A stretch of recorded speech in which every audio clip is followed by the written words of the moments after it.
And here we are with another week of KCM. It's here, week number 6. Getting close to that final. This is ASL is on the horizon. Queen versus Rush for game number 1. Should be a banger. Shun, how you doing today, my friend? I'm doing fantastic, Sam. How you doing, buddy? I'm doing awesome, man. I'm really excited to be casting ASL with you this season. Yeah, it's literally just in a couple of days. It's kind of crazy to think about. And some of the groups look absolutely insane. It's going to be a wild one. I don't know exactly who's going to win this ASL, but I have a feeling it's not going to be who we expect. I don't think it's going to be Sulky's time to get a 4th title. You don't think Sulky's going to take a 4th title, excuse me? That's, I just about choked on those words, really. That's a bold prediction there, Shun. No, I genuinely don't think he's going to get it. I think it might not be another Zerg. I mean, Mihiro, I think, has the strongest showing of maybe getting it this season than any other season. It's like his last time maybe to get it. Flash is about to come back soon after his wrist surgery, maybe in the next tournament. So yeah, I mean, I'm hoping on someone like Hero. Who knows though? It could be someone like Best. I would also be happy to see Best finally get an ASL title. But the problem is like players like Best, as much as I like them, they just tend to not do so good at going super deep in these offline tournaments. I know what you're talking about. I would love to see Snow take away a series. I've got a signed poster of his here in my room and in my casting room, and I'm just such a big fan. He's been so close so many times, but he does seem to just choke at the very last moment at the 11th hour. I don't know if he can win this season. Maybe if somebody else manages to take out Solkey maybe in a round of 4 and then he makes it to the finals, I give him a pretty decent chance. But against Solkey again, I just don't see it after that. After his series previously, I'm pretty sure that Sulky's got his number. Yeah, maybe. It does seem that like Snow just can't hang in the deep tournaments offline. And Shuttle was talking a little bit of smack recently. Jinjin did a translation video, and Shuttle was saying like it's one thing, you know, dominating these guys in these online games, but showing up offline is a totally different game. And you know, players like Shuttle, even though he gets clowned a little bit, did have a title from back in the day. So definitely a different caliber of player in terms of both offline and online. And if they can't hang with the best of them, I don't think they're going to have much chance going super deep into the tournament, maybe breaking through to the round of 16 and 8, but any deeper than that, they tend to just fall apart. Shuttle just king of talking shit, man, that guy. He is a professional trash talker.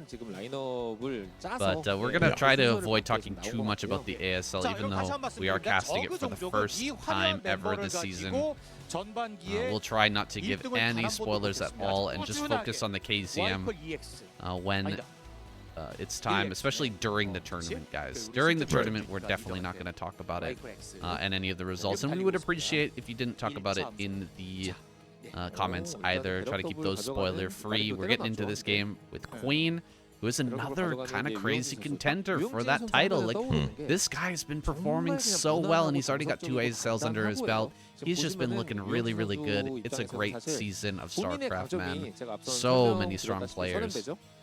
Oh, absolutely. Like, some of these guys are playing out of their minds right now. You can tell just how seriously they take the tournament. We got Queen going for a straight-up 2-hatch lair build here, no 2.5 hatch, against the 1-Rax FE of Ratch with a wall-in on cross-map Radiant. So, looks like we might be seeing a fairly normal game to start things off here. We have some Naked Marines just waiting outside of the vision range of the Overlord to kind of make Queen a little bit paranoid about a Naked Marine push here to kill some drones, maybe forcing an extra couple of pairs of links. Oh, Queen's not biting on that. He's pretty sure that those aren't coming all the way across the map on Radeon. Sometimes that will give you a false sense of security as the Zerg player, but here he's right. Rush doesn't want to push out, and he's behind this going into a very quick +1, so he really doesn't want to lose these early Marines. Yeah, it seems like smart from both players here. Queen probably getting the better end of this stick. Also sending out a very nice early drone to take an on-location 3rd hatchery. Definitely a greedy way, but effective way of playing this race. I think he may even take it in the top left natural if he wants to play something crazy like Crazy Zerg, or if he wants to play a bit more standard, he'll probably take it in this very top left pocket on the high ground and then transition into a high fast. An on-location third base, yes, that sounds a little bit strange, but considering what happened in the last week of KCM with Action taking some off-location third and fourth bases, I guess with that context, it does kind of make a little bit of sense. Yes, indeed, you got to take that base in the top left-hand corner, the main base over there at the top left. Kind of unorthodox in today's meta. A lot of players are taking the natural. It's a little bit easier to set up sunken colonies and defend yourself. Less reliant on lurkers coming out at a really swift timing to get that lurker egg on the ramp and just block and defend yourself. Here it's space tile set. The ramp is very large, and so you'll have to get 2 lurkers in the perfect place to block, if you're going to be able to block that at all, if that's the play that you're going to be going for here. It's not a common play anymore. No, it's actually a lot harder to do than on the other maps of the smaller ramps. You can just block that with one single lurker egg and kind of laugh in the face of the Terran, but not here. You kind of have to respect the threat a little bit more. We may even see quite a few Mutalisks being made just to secure map control. Turret timings from Rush look pretty stellar, nothing crazy. Prioritizing the natural turrets, which are slightly closer to the Zerg player. Queen knows that he's probably got a better chance of going straight to the main with these Mutalisks, as those turrets will be slightly more delayed. And he's correct in assuming that, but they are still perfectly on time here for Rush. Yeah, gonna continue to add on those turrets as the Mutalisk number increases. He looks for a kill on one of those Marines, but Rush, right as the Marine pops out, stims and runs away. Really good control there. Just making sure that the snowball doesn't start to roll downhill as Queen comes in with those early Mutalisks. Now, +1's going to be finishing up here soon, and range is going to be coming online. Rush is ready to start pushing forward, and he's taken no damage thus far from the 2-hatch Muta. Yeah, this is the critical thing. If you can't actually shave off any of this Bioforce, you're in a little bit of trouble, as you desperately need to reduce this Marine count while you still can. The bigger this ball gets, the harder it is to deal with as the Zerg, and this could be problematic. We even see some drone transfers to the top left to try and get his economy off the ground just a little bit quicker as he dogs this bio ball. Rush doing a good job of keeping him in tight square formations, and with 3 medic support, you don't really have to worry about overstimming as much as long as you stim at the right times here.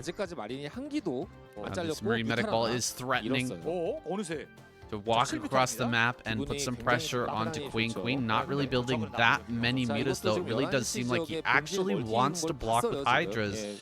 We might end up seeing the pitfalls of blocking this way on this map. It is tough to make work, and if there's a single Marine hole and the Marines manage to get up on that high ground, it is basically death for the Zerg player. It's one of the worst ways to die, one of the most embarrassing ways to be defeated in this matchup, but it happens to the best of them under these pressure situations. Yeah, I mean, you can technically block this ramp with one single egg. The issue is it has to be like pixel perfect, and if you like move it 1 pixel to the left or 1 pixel to the right of it should be, there's no way it's Marine tight, and suddenly you're just dead. So as you can see, he wants to make them safer further back up the ramp. So if they do push, they can borrow into a safer location and not be easily targeted down by those Marines. But he's trying to break into natural instead. Queen, though, much more heavily defended down there. Another attack coming to the top. Look at that perfectly placed egg. Once it's right in the middle of the ramp like that, then you can't get up, but it has to be pixel perfect. Yeah, it looks like Queen has been practicing this a little bit. I think everybody who plays Zerg at a high level has to practice a bit the perfect egg block on the ramp, but here it's particularly sensitive. Queen manages to land it, and he's got the lurkers at the top of the ramp ready to start pushing down now and actually taking this 4th base a little bit early. He's managed to snipe down with some good finesse this group that went to the top left, while the main group of Marine medics went to the natural. So getting rid of half the army, now Queen regains map control and rushes on the back foot. Queen not actually going to come out and take his 4th base, instead moving his lurkers to the middle of the map. He set up a big lurker landmine here, shouldn't he? He might just get the right connection. No, he didn't put those on hold position, and now running forward here, he's going to gun these down. One of the lurkers goes down immediately, but he gets a great volley with that second shot from the lurker. Actually clears out all of these Marines. Really good control here by Queen overall. Yeah, I was really surprised that Queen managed to salvage a bad situation. I thought for sure Rush was going to gun down at least 2 of those lurkers more or less for free, though. Good control with the Mutalisk, keeping this bio much more manageable now. This small contingency with just 1 single medic will not be long for this world. There are 2 dropships being made by Rush. Hopefully he can intercept these, or maybe that will just be devastating damage, because I don't think there's a lot in the way of drop defense for Queen besides 1 spotting Overlord. He's diving into the main base right now, which will give a clean signal for Rush to just go with these dropships and try and dive maybe into his top left. Although he's going to be intercepted by 2 Mutalisks, so Queen will have a little bit of heads up time in dealing with this. Oh my goodness, if he didn't see that, I think he might not have seen it. Okay, he must see it, right? Yes, okay, he's going to pull his Mutalisk back right now as he sees that. But these lurkers are out of position, and the Nidus Canal is not done. Great spread and split there. Gonna gun down both of these lurkers. Not gonna be able to save this. Oh, the Nidus actually finishes just barely in time here, but the lurkers are late to burrow. Great split here from all of these Marines. The Mutas show up just in the nick of time. 5 remain. Now he can one-shot. Just barely enough mutation. Just barely enough to one-shot these Marines down, and he clears it. But that was a very dangerous situation. A lot of lurkers were lost. Can Rush continue this momentum and break one of these bases? I mean, he was close. Queen was at critical supply, just under 60 a moment ago. He had barely enough to hold his own against Rush. If he had like 1 or 2 lurkers less, maybe he would have just been dead there. Really kind of crazy to think about. Rush almost just dismantled him. If he somehow killed that Nidus, he could then also gamble with more dropships and keep hitting this top left quadrant over and over again, and eventually would defeat Queen, not being able to get over more units to defend. For the time being, though, has to kind of still challenge these Mutalisks, because, oh, beautiful Radiate. Needs to avoid the Scourge, though. Does manage to target fire down those Scourge and avoids critical disaster. Keeping these first 2 vessels alive is huge right now. Can start laying siege to the Zerg just as they start to throw down additional macro hatcheries and try to get online with their hive tech. You do not want to let the pressure go off the Zerg at this point. You need full steam ahead. Keep as much tension on the Zerg as possible. Make them as uncomfortable as possible, so they can't just take their 4th for free, and they can't just explode in supply. That's right, and Rush is starting to grow as well, not foregoing that at all. He's continuing to make SCVs and build up into a strong macro late game. Great snipe here, though, with the 2 Scourge coming in and grabbing that 1 dropship. Gonna remove half the threat of drops coming into his main base now. Yeah, that's kind of wild. There's another pair of Scourge coming in. He's unloading, but he's not going to connect in time with those Gauss rifles. 25 HP. That's 2 cycles of the ring. Not quite enough DPS. Only hitting for 24 or so. Not quite hitting the threshold they needs to kill those Scourge in time.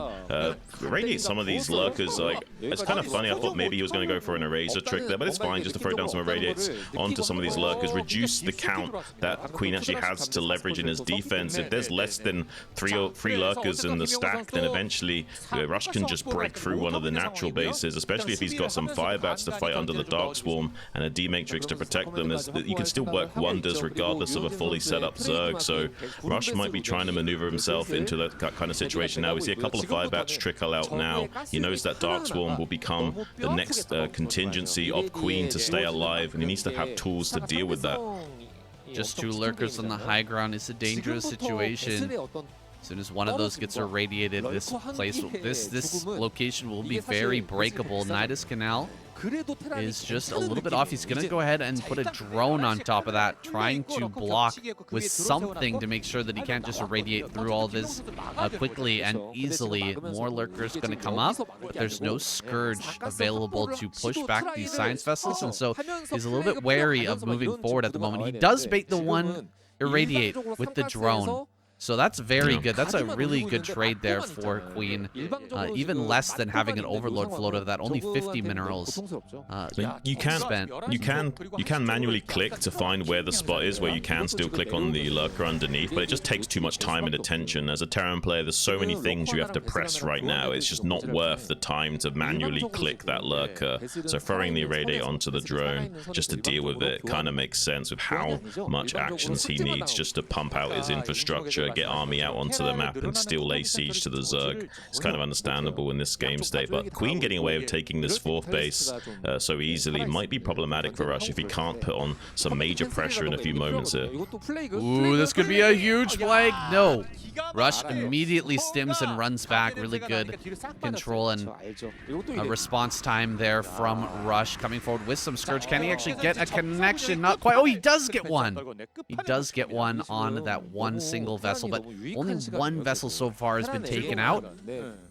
Done a really good job of protecting these, and the number is starting to get high here as 4 bases come online. Rush is going to explode in supply, continue to throw out his critical infrastructure, adding on more and more barracks. He could also go into mass tank as well and start to fill this map with siege weapons. Yeah, this is going to be battle cruisers instead. You've got basically a choice of like multiple factories worth of mines and into tanks, or you can go straight into battle cruisers and more or less stay on SK Terran. That seems to be the latter choice here for Rush, just trying to mobilize some of his extra gas from this double expansion into pressuring the Zerg's gases. The battle cruisers are so good at soaking up Scourge hits. They one-shot Scourge without Carapace upgrades, take 6 Surge kits to kill as a result, because 5 to kill the battle cruiser and 1 to soak up a shot. It's just so much gas and lava that's needed to deal with the battle cruisers, which frees up the Terran to worry about other things that the Zerg might be throwing their way instead of just pure like lurkerling. But take a big play onto this vessels. Needs to be careful trying to break through right now. There's not that many lurkers actually. Somehow, some way, Rush is breaking through. There's no backup defiler. Finally, the defilers are coming from the high ground, but they've already been irradiated. The vessels have been plagued, so they will be dealt with quite easily by these Scourge, but it doesn't really matter. Maybe Rush can still break this hatchery. Ooh, Rush is just targeting down the hatchery. There's the Dark Swarm on top of all this, so the Lings can kill the Marines, but the Hydras are not really helping out. And yeah, that hatchery does go down. Rush taking a massive advantage now. He just didn't have anything to consume. Had 70 energy on his Defiler and let that die to an Irradiator. Irradiate. It's just so hard to keep on making Defilers over and over again as they're constantly getting irradiated again and again and again. Eventually, there's going to be a moment of weakness, and Rush hit that moment perfectly. After all the harassment, it finally pays off. Huge wave of Firebats coming out. He knows that Queen is on the ropes, and maybe he can push through a Dark Swarm and get a win here. Yeah, sometimes you're just counting on like 1 Dark Swarm and 1 Lurker holding the line, and with a round of Firebats, that's no longer an option. Though with these Hydras, he's doing a great job of targeting down some of this infantry, reducing this bio count. Kind of the best defense is offense sometimes, and he's kind of trying to enact that here in the middle of the board, getting some Lurkers down here as well to support these Hydras. He's trying to rain down as much of a force to this natural third of Rush as possible and switch Rush back onto the defense just for a moment so he can re-secure this 4th and get himself back online again. He knows that Rush has had a chance to explode here. This Defiler gets picked for free. That's going to be huge. He does manage to shuffle it back and throw down a Dark Swarm. That's critical. But with no Lurkers underneath this Dark Swarm, these Firebats are going to maybe reign supreme. Well, the Defiler and Hyde just move back away from this Dark Swarm. Now the Lurkers popping out here. 4 of them is going to be way too much for Rush to handle. He's right on the back foot as this army makes its way into his 3rd base. I think he might have to abandon this position. He has taken another base down in bottom right, though. And, I mean, he looks like he wanted to get into a bunch of tanks as well, realizing that this is a Hydra Defiler play. It's much better to go tanks here, much better to have those siege weapons than to have battle cruisers. As strong as they are, they just really don't deal much damage when the Dark Swarm and Hydra combo is brought to bear. Oh, bringing his army up here to the 3rd, though, or 4th, excuse me. Queen left nothing back at home to defend. He is going to get broken here, and as Rush is losing this base, he's going to break the base of Queen. A lot of stuff coming down this ramp, but I don't see a Defiler, so this is really bad for Queen. He loses his 4th again. I mean, Firebats broke through underneath the Dark Swarm, killing that Lurker, and now killed that hatchery yet again, and Rush inversely saved his own CC with a critical repair. Queen having to back out. This is looking better and better for Rush as the time progresses, and those tanks will definitely be trading a lot better than those battle cruisers would with this Hydra Defiler composition from Queen. This is looking really ideal from Rush. Queen is trying to make a game of it still, coming out onto the center of the board with some small Hydra forces, trying to pick off what he can, maybe hunt down some of these low HP plagued vessels, but not able to really find too much here. 108 supply to 190. If Rush could just leverage his army into one big conglomerate and start to put the pressure onto Queen, I don't know if he's got enough critical mass to fight him back. Ooh, he's pushing him back in the middle. This is a lot of Hydras, but he's spending the best part of his army without having any Defiler support. You need that Defiler support. Unless you are light years ahead in economy, they're just not going to fight that well. They're not going to fight well enough to take a decent enough trade to win this game. So Queen needing to get a 4th gas online, finally starting to move in that direction, finally getting that back up and online again. But siege tanks are starting to come out, and they're going to start making these trades worse and worse for Queen. Yeah, there's 3-1 upgrades for the infantry of the Terran and 3-2 on these the range units for Queen. So Queen actually has a little bit of an upgrade advantage, which is why the Hydras are trading so well with those Marine units, but it doesn't really matter. There's just sheer numbers for Rush right now, laying siege to him. Some of these Scourge are going to find connections, but look at those Irradiates. It's going to completely cripple the support units of Queen, and this bust might actually be successful yet again. There's just a few Firebats in this as well to push through underneath this Dark Swarm. If you so choose, look at this in the center of the board, another Dark Swarm down here with a tank. If he can somehow thin out the tank count this entire time, maybe he can finally turn it into a scrappy enough game to come back. But Rush just runs past the Dark Swarm and starts gunning down drones. He knows it's critical and just reducing the income of the Zerg at this point. Down to 70 supply is Queen. He's in critical danger right now. Oh, Queen running out of gas, and GG is called. He taps out. I like the idea of the counterattack of the best defense is a good offense, but Rush agreed too much. He just, instead of trying his best to stop that push, that Lurker Defiler Hydra push over to the center left, he just turns around and goes directly into Queen's 4th base, crushes that position, and it puts on so much pressure that really Queen was never able to get off the ground with that 4th base. Really, really good game to start us off here. Should kind of a surprise to see Rush take out Queen, but maybe he is getting to another level. He's really practicing up going into this ASL. Queen, I thought he would just dish out or just take care of Rush, no problem, but I am completely wrong here. Yeah, Rush is just a super solid Terran. Like, I was curious how solid he would be leading up into the ASL. We do expect great things from him. He's one of the better players, but he hasn't always been performing his best in the recent years. But now that ASL's around the corner, it really does seem like it's his time to shine yet again. Next up, we've got our boy YSC spawning over in the top right-hand corner. Rush down here in the bottom right. We are on, what's this called, Metropolis? Did I get that right? Metropolis. Yep. And so this brand new ASL map with a strong up-and-coming Protoss player. It wasn't too long ago that we were saying the same sort of thing about Rush, right? He was a strong up-and-coming Terran about 3-4 years ago. Now he's one of the Terrans that you watch out for every season of ASL. He's just super solid all round and doesn't struggle in some departments as some of these other guys do. Can put out great games when he's on form. We'll have to see just how on form he is. I mean, it is ASL coming around the corner, so you assume that these guys have been putting in way more practice hours than usual, and also taking the game way more seriously in terms of their strategy choice and what behavior trees they go down when they're actually playing the game. There is like multiple ways of playing this game. You can play it more on a chill autopilot mode where you're just kind of going through the motions and not really trying to play as optimally as possible to kind of like save yourself some mental tax and not really like drain yourself by going all out every single time during training. I think that's the way a lot of pro players actually play on the ladder. More of an exercise than actual thoughtful practice. They're just kind of allowing their fingers to do the work, the muscle memory to take over, and then, you know, working on actual strategy and really trying to outthink their opponent in situations like this in tournament, like the KCM, like the Soup Duel series and ASL. That's where they're really focused and their attention is fully on the game, their opponent's idea, the way that they play, and trying to decipher exactly what they're up to. Well, my theory is that they have to do that because you need to be able to play at such a high level without thinking too much, so that it does free up your cognition, that you can start to strategize, so that you can go through the motions and hit all your timings, hit your optimizations, and then you've got your brain power to then think about what am I going to do in this situation. Absolutely, I know exactly what you're talking about. when you're just learning a brand new build or you haven't had a lot of time to practice a build.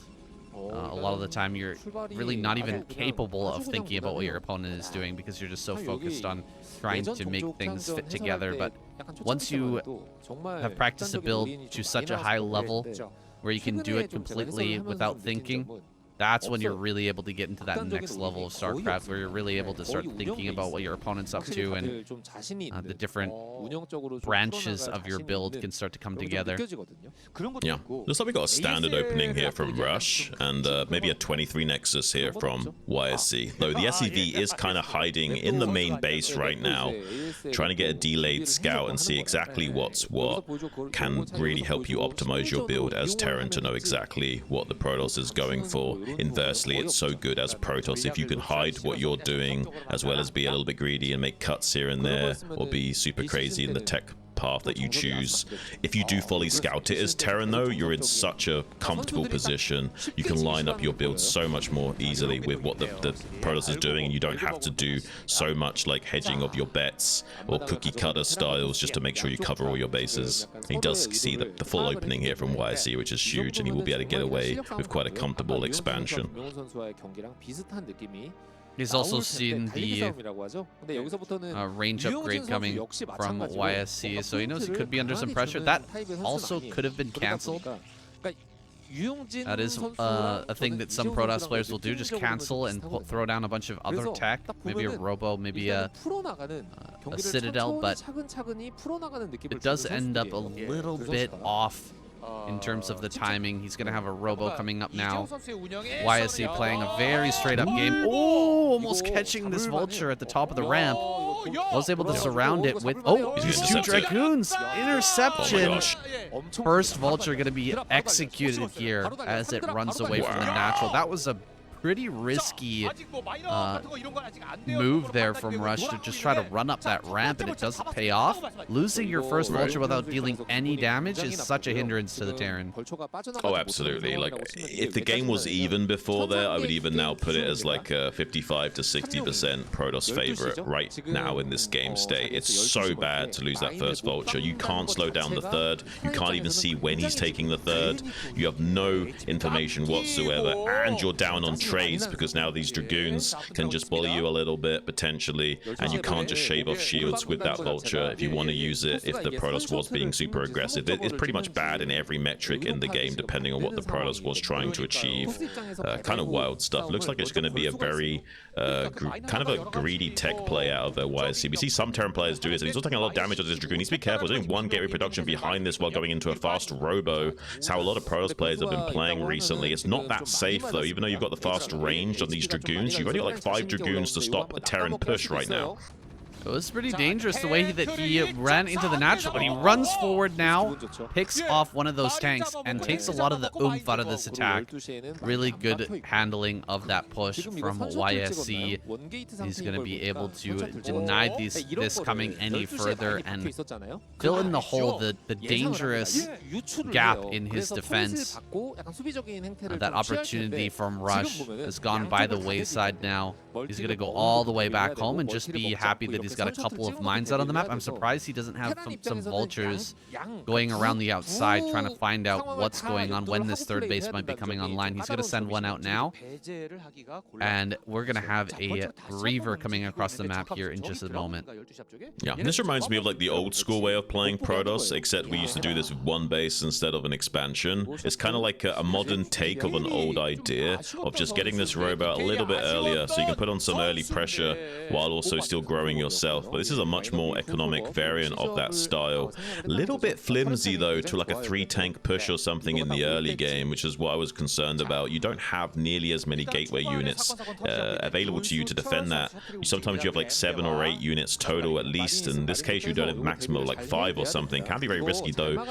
Pretty good mine and turret setup from Rush. He's really anticipating the Reaver harass from YSC and has done a great job of setting up turrets and mines in very critical locations here. Ooh, that one mine just barely out of range, but the 2 tanks coming forward dealing quite a bit of damage. He's actually shaved the shields off and a lot of this HP on the Reaver. Second turret in the main though. Oh my goodness. That Reaver shuttle going down, that extra turret paying off huge, completely unexpected for YSC. He had no idea that was there, and that's exactly the intention for Rush, having that extra turret. Oh, it's expensive, another 75 minerals, that's another vulture, but sometimes it pays off huge. And I like what you were saying earlier, Shun, about the push, the 3-tank push being scary, and I thought that Rush was actually going to get a lot more done with that, considering the Dragoon ran in to try and shoot down that tank, lost a lot of its HP. Some of those were very low as the push was coming, but YSC handled it very well. Can he handle this follow-up, though? This is a lot more tanks, and I only see a few Dragoons here. With no Reaver, he's going to have a hard time. Yeah, it's 7 Dragoons to 5 tanks. That trade does not work in your favor at all, especially with the Marines soaking damage, Vultures shaving off your shields, and a little bit of Goliath support to prevent any shuttle bombs on top of those tanks as well. Kind of a really impressive setup from Rush. He puts 2 siege tanks back to keep these Dragoons screened away for just a few moments here. Gets the other 3 tanks lined up in the rally point area, and now will let these 2 tanks join the rest of his force while the mines keep those Dragoons at bay just for a few moments to allow them safe transit. A really beautifully executed attack here from Rush, and there's not really much that YSC can do to respond to this. He can't even make probes at this third during all this because there's a single vulture that's now over there, going to be bullying that and shaving off the shields off that Nexus, make it even easier to kill later. This is crazy. I think Rush is just outclassing YSC in this game. Absolutely. YSC, he's managed to block reinforcements from coming across the map, at least for a few moments. He's only got Dragoons popping out, though, and he's loaded them up into his shuttle. He's actually ferrying them over to the third base to try and clear this out, but a mine. Ooh, that was really close. He almost lost Dragoon here to those mines, or at least taking a bunch of damage. So picking those up and keeping them alive for now. Vultures actually managed to run around these Dragoons, and so they will reinforce. The natural Nexus goes down. He actually needed to come out and break this push before the natural Nexus fell. Otherwise, he was just kind of cooked. He doesn't even make a move towards that, and so I don't see how YSC can come back in this game. He is way far behind in supply. He's gonna pull the trigger now, but Dragoons are having a really hard time coming down this ramp. Look at them all running around in circles. What am I looking at? Yeah, it's kind of wild. Like, he actually will break this, by the way, but he'll pretty much lose everything for it, so he's still more or less dead. Like, he will technically be able to kill most of these tanks, but he'll be dead by the time he's cleared it. He's gonna be down to like 65 supply and not really have much to show for it. He's got no Nexus in his natural. The Nexus at the third hasn't even been able to produce probes this entire time, so yes, he will technically clear this attack, but Rush is in such a commanding lead still. It's kind of crazy to think about just how well executed this attack was. It does seem to be that Rush is playing his A game right now. YSC also has been no slouch. He's been performing pretty well in PvT recently. Does shut down that dropship on the exit, will save him from further harass in the future at least. Has got a healthy enough count of Dragoons. Maybe, just maybe, he can navigate his way onto the map with these and prevent more vulture harass, and eventually start to etch his way back into a little bit of a playable mid-game here, but it's going to be so difficult. It's going to be so difficult, and all of this really came from the death of that shuttle that flew into the main, got caught by that turret, that unexpected turret there over the mineral line for Rush. A stroke of genius blocking that out. Another dropship, Shun.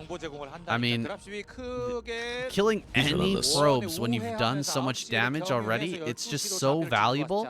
So I definitely understand it. It's just not going to be expected by YSC at all, I think. He's just now building a forge. Gonna have cannons online way after this drop comes in, so he's gonna lose a lot, it looks like. Yeah, he's even walled himself out. Needs to cancel that forge if he wants to have any hopes of getting these units in here to defend, because there's just pure Dragoon. There's no Zealots to actually come in here and kill these tanks. So it's like, oh, well, okay, now I just can't mine for a while. I have to kill my own pylon. He has a shuttle. He can actually finally come back and dive bomb onto these tanks. That's why one of them's sieged and one of them's not. He Rush is aware that he will be diving on with some Reavers or something soon and wants to at least save one of these tanks. Dude, he built a third dropship. Rush? He's just... It's Oh crazy. my gosh, he's so crazy. And Vulture's coming into the natural. They're catching these probes, transferring in between. There's the drop coming into the main as well. Oh my gosh. And this push coming up. 5 tanks along the wall here. They're going to kill every single Dragoon. Those probes glitching on top of the... Gateway. It's, yeah, on top of the gateway. It's just an amalgamation of chaos there from YSC at the end of that game.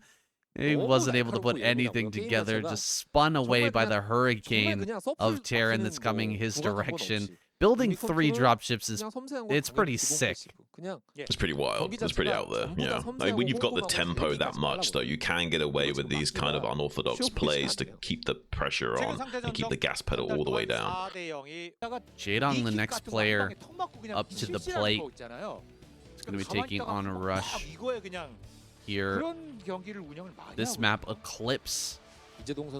Tough map for taking a third as Zerg, taking a fourth as Zerg, I should say. Third is not too bad, but taking that fourth base can be hard. It's really the place where Hydra's Defiler came back into the meta. It's because of this map and the difficulties presented. It basically was the only way you could trade cost efficiently with the Terran in that mid to late game phase, and as a result became super popular on other maps too. Neo Sylphid was a great map for it as well back then, and there was a few others that people started to realize, hang on a minute, I can kind of get away with this build on pretty much any map as long as I get to the stage where I need to be to execute it. It's not always easy to do that, you know, surviving the mid-game timing attacks of Terran is the hardest thing, as most of your games, pro gamers will even tell you they lose just A-move Marines because they're just that well-timed of attacks sometimes, and you just don't have the threshold of lurkers or sunkens, or the consume is just too slow and you just get bowled over. Yeah, even if you have all those things on time and the lurkers all get irradiated, you're not able to produce. Things can fall apart so quickly in so many different ways as the Zerg player. It really is a incredibly difficult matchup. I would argue the most difficult matchup, but I'm sure there's a lot of people who would disagree with me out in the comments. No, I would agree with you, but it's more mechanically demanding for the Terran player in terms of SK control. But when you're playing the Defiler Hydra style, I would say that's even more mechanically demanding than SK Terran. I think maybe the Defiler Hydra style is the most mechanically demanding playstyle we have right now. It used to be Reaver Ser in Protoss versus Terran, and Protoss versus Zerg rather. That's not so much the case anymore. I think SK Terran has the 3rd place mantle now, and Defiler Hydra has the 1st place mantle of being the most mechanically demanding way of playing. It's pretty overwhelming, but it can be so strong if done correctly. Almost loses this drone. He was on 5 HP. They're 1 shot away from death. If you lose that drone right before taking the 3rd, it is so painful, but he gets that down, and he actually took this while getting his gas, not before getting the gas. But this is a very fast 3rd base. 3 base into gas. He is going to have a pretty big macro engine behind him, but he will be very vulnerable to this first group of bio coming out. You'll have to make sunken colonies at multiple locations if he doesn't want to make a huge round of lings to stop this. Yeah, well, that's his plan. Because this ramp is so close to the hatchery at the 3rd, you can get away with defending with sunkens there, unlike on, say, Radiant when you're in the top left. It's just such a long distance, you're usually having to resort to lurkers. So there is a way of dealing. Oh, pretty good catch on this SCV. If you can somehow get rid of that, that's going to be huge.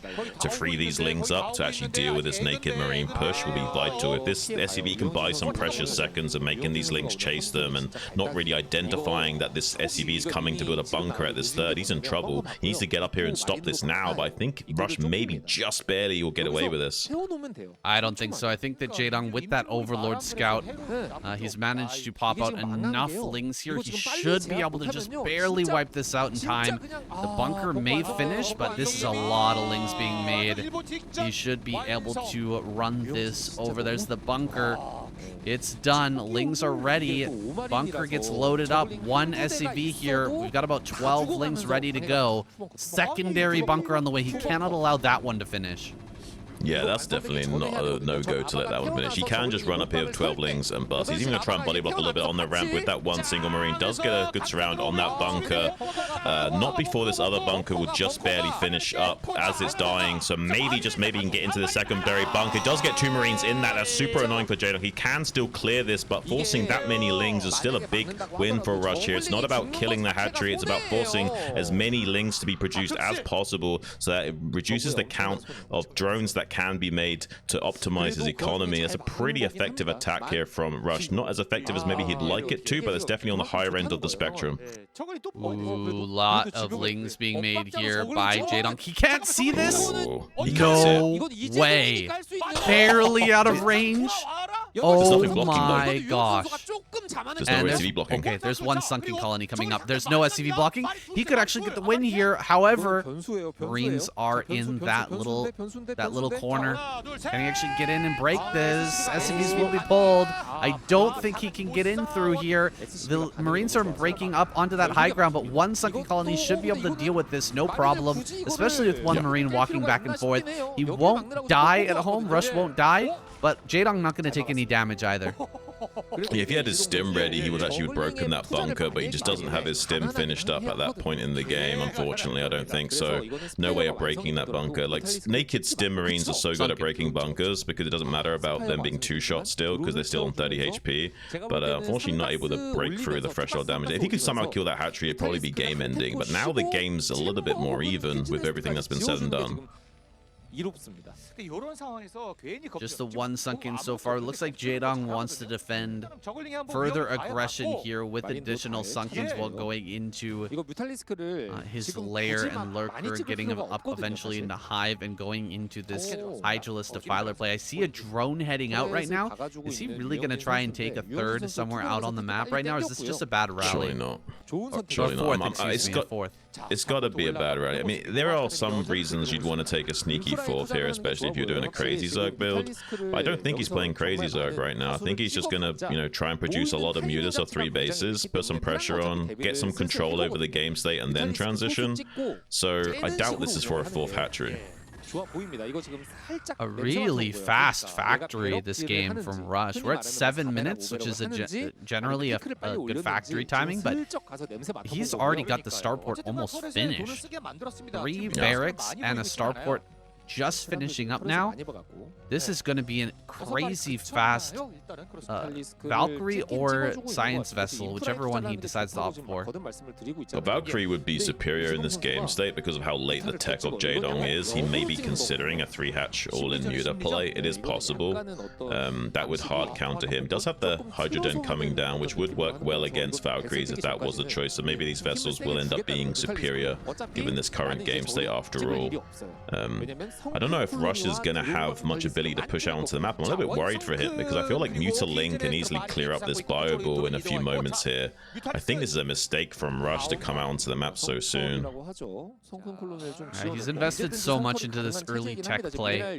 He does want to put on pressure and force some response out of Jaydong, but I do agree this should be cleaned up pretty efficiently by Jaydong as long as he brings a few more lings to the fore and has that full 11 Mutalisks to try and start sniping this. Okay, Rush is actually going to head back to his natural. I think that's the right call, and it looks like he'll make it back. I'm just waiting for this. Oh, wait. Is he going to go back now? Okay.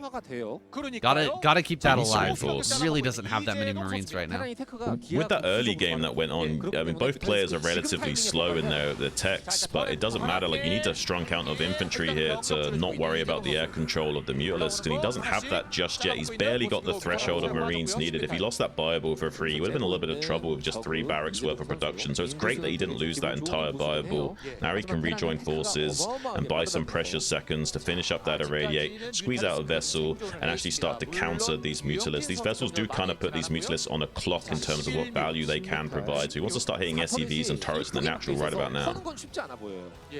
A lot of turrets here in this natural. Seems like Jaydong doesn't really want to take that fight. He slips a ling in and sees everything. Maybe it's time to just pop out another round of drones and get these hatcheries online. There's about 2 to 3 macro hatcheries to go along with this as he starts to make his lurkers and transitions to Defiler play. If he really does want to go Hydra's Defiler, you need that massive larva to spend all of your money. And there it is, another hatchery over here at this base. Night is going to be coming up here soon. As Rush pushes across the map, this transition is well underway for Jaedong. I think Jaedong was worried about dying here. That's why he didn't even bother trying to trade with turrets or SCVs. He just wants the maximum strength of his army to deal with this push that's coming now.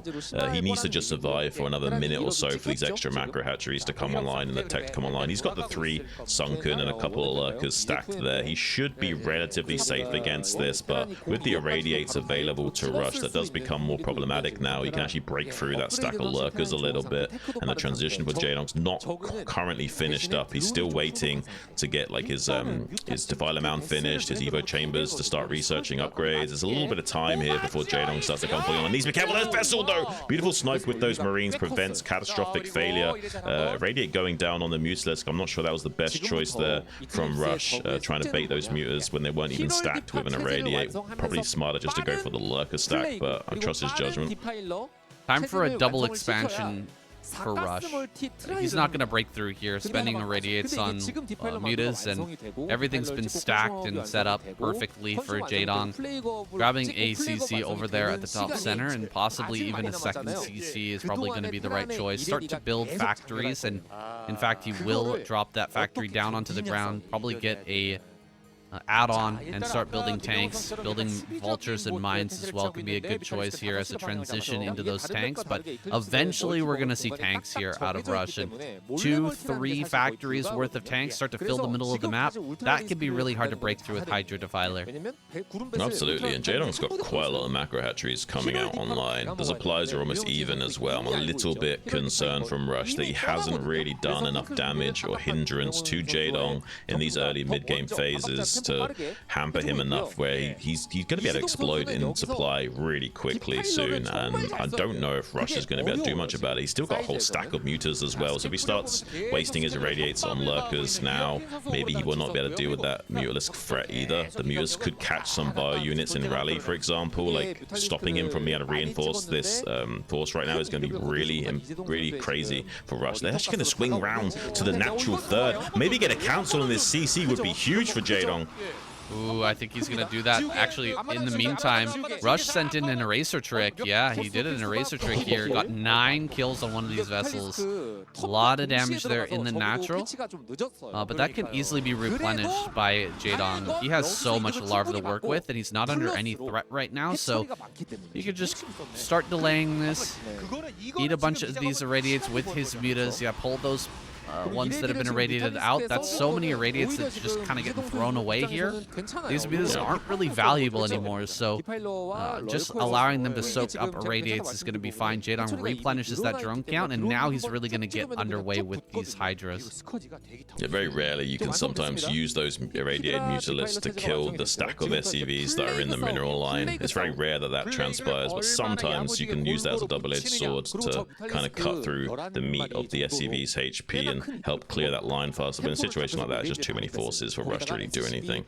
And so far, the game looks a little bit more standardized as time progresses, but still a little bit worried for Rush. I mean, he's not really in that commanding of a position here and has been a little bit on the back foot. He's finally starting to lay siege to Jaedong when Jaedong's already got Defilers out, lots of macro hatcheries. Needs to stop losing these vessels like that. The healthy count of vessels is one of the only thing that will keep him in this game for the time being. He's starting to make the tank count transition now. We've got at least 2 factories churning out those tanks. You need about 2 or 3 of those, and that will help you weather the storm against the Zerg's onslaught soon. You need to be able to kill things under Dark Swarm, and siege tanks are great at killing Hydras and other units underneath Dark Swarm.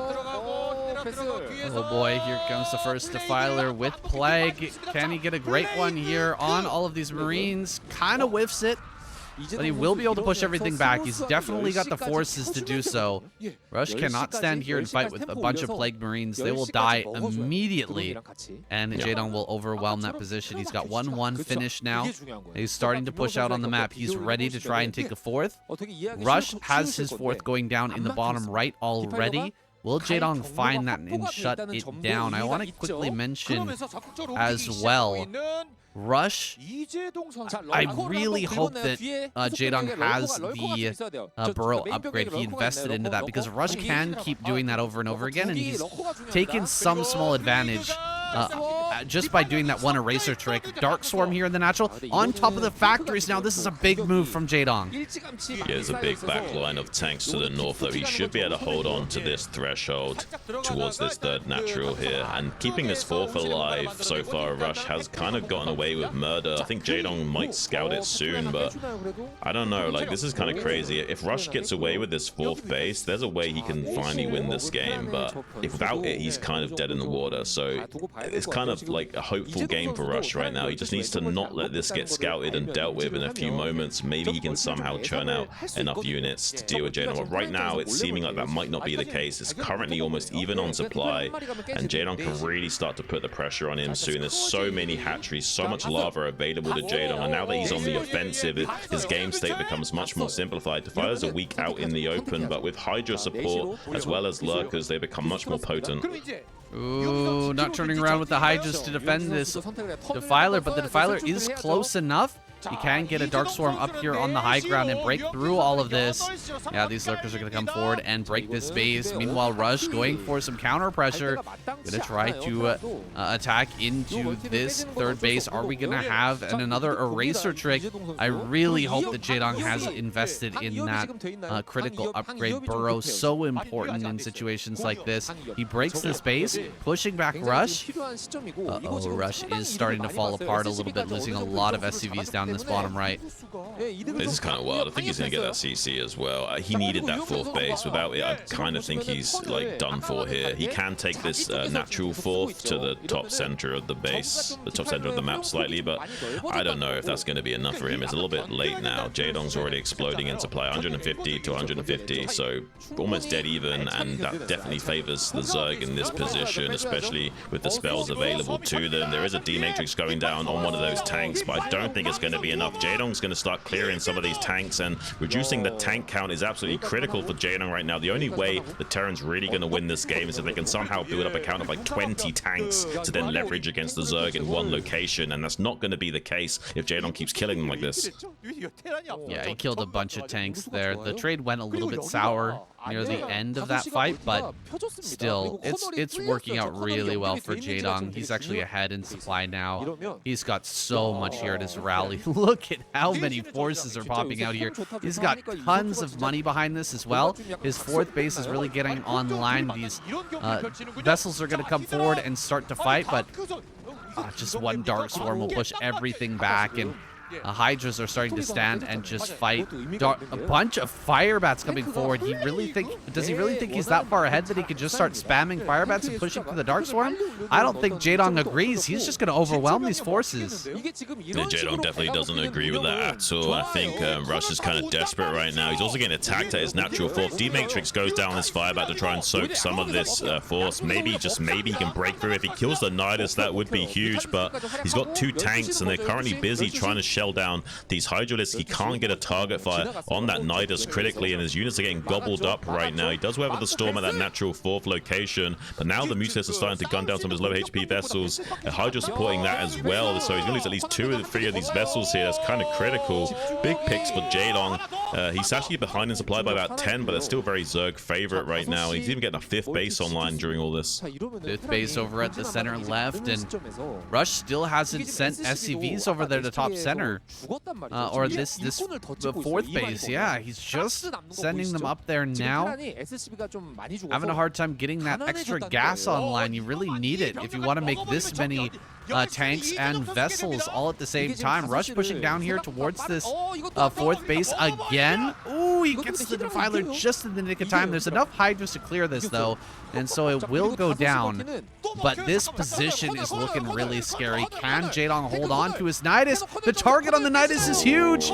In range of the low ground here. A mistake there from Jaedong not putting that farther back. Can he surround this army and take it out before it breaks through? No, he cannot. He will lose this base. That's a massive swing for Rush. Yeah, that's a great tank position to get his units into, though Jaedong now now. Smells blood in the water. Tries to counterattack this 4th base. He knows if he can somehow get into these positions and do a lot of damage to Rush, it won't matter too much that he's just lost that 4th base and can instead rely on this new 5th base. He's just seized.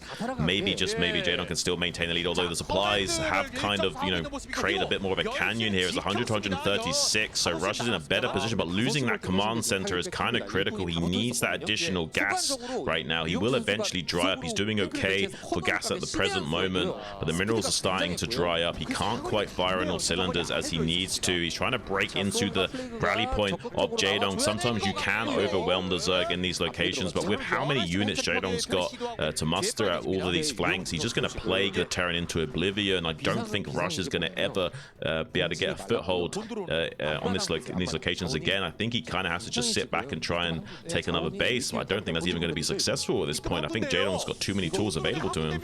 Floating out the main over here to the 4th. There's quite a few tanks on this high ground. That's a scary position to try and bust through, and these Irradiates are getting some very good value. Plague does not go down on that big group of Marines and vessels. If he had gotten the Plague on that group, I think Jaydong could have easily pushed through. However, without the Plague, that army is looking incredibly strong. Rush shoving closer and closer towards this rally point. That's when it becomes really scary. Once your rallies just start to get eaten up by tank fire, it gets very difficult to break anything, and Rush is eking closer and closer, inching little by little towards that very critical rally point. It's very similar into PvZ. You just want to get him a wedge between the rallies of the Zerg and deal with their units in small numbers and not allowing them to set up big flanks and hit you with a critical mass all at once. This will make it much more cost efficient for trade as Rush getting into this pocket now. Jaydong, though, has another base going on in the top left, so even though he lost that base in the bottom right, he's still going to be trying to explode back up to another base in the top left. Maybe, just maybe, he can still make this work. Beautiful play coming down onto all of that. There's a lot of chili sauce on covering most of that kebab meat there, making those Terran units even more tasty to gobble up later. He is breaking through in the natural, though, is Rush. There's a D-Matrix on one of these Marines to kind of buffer a little bit. He might just barely be able to break through, kill this Sniper, but Jaydong's rallying a lot of units down from this natural 4th to kind of clean up everything right now. I think Rush is going to lose almost his entire army. Ooh, he's just barely breaking through and killing a lot of drones, but the army coming up from behind is actually going to clean most of this. And Rush, does he have a follow-up army? I don't see it. He's losing so many vessels. Running forward and targeting down some of these is going to be huge. Scourge coming forward to kill one apiece. And so most of the vessels are now gone. Rush, scant defenses back at home, but Jaydong's going to be licking his wound for a moment here.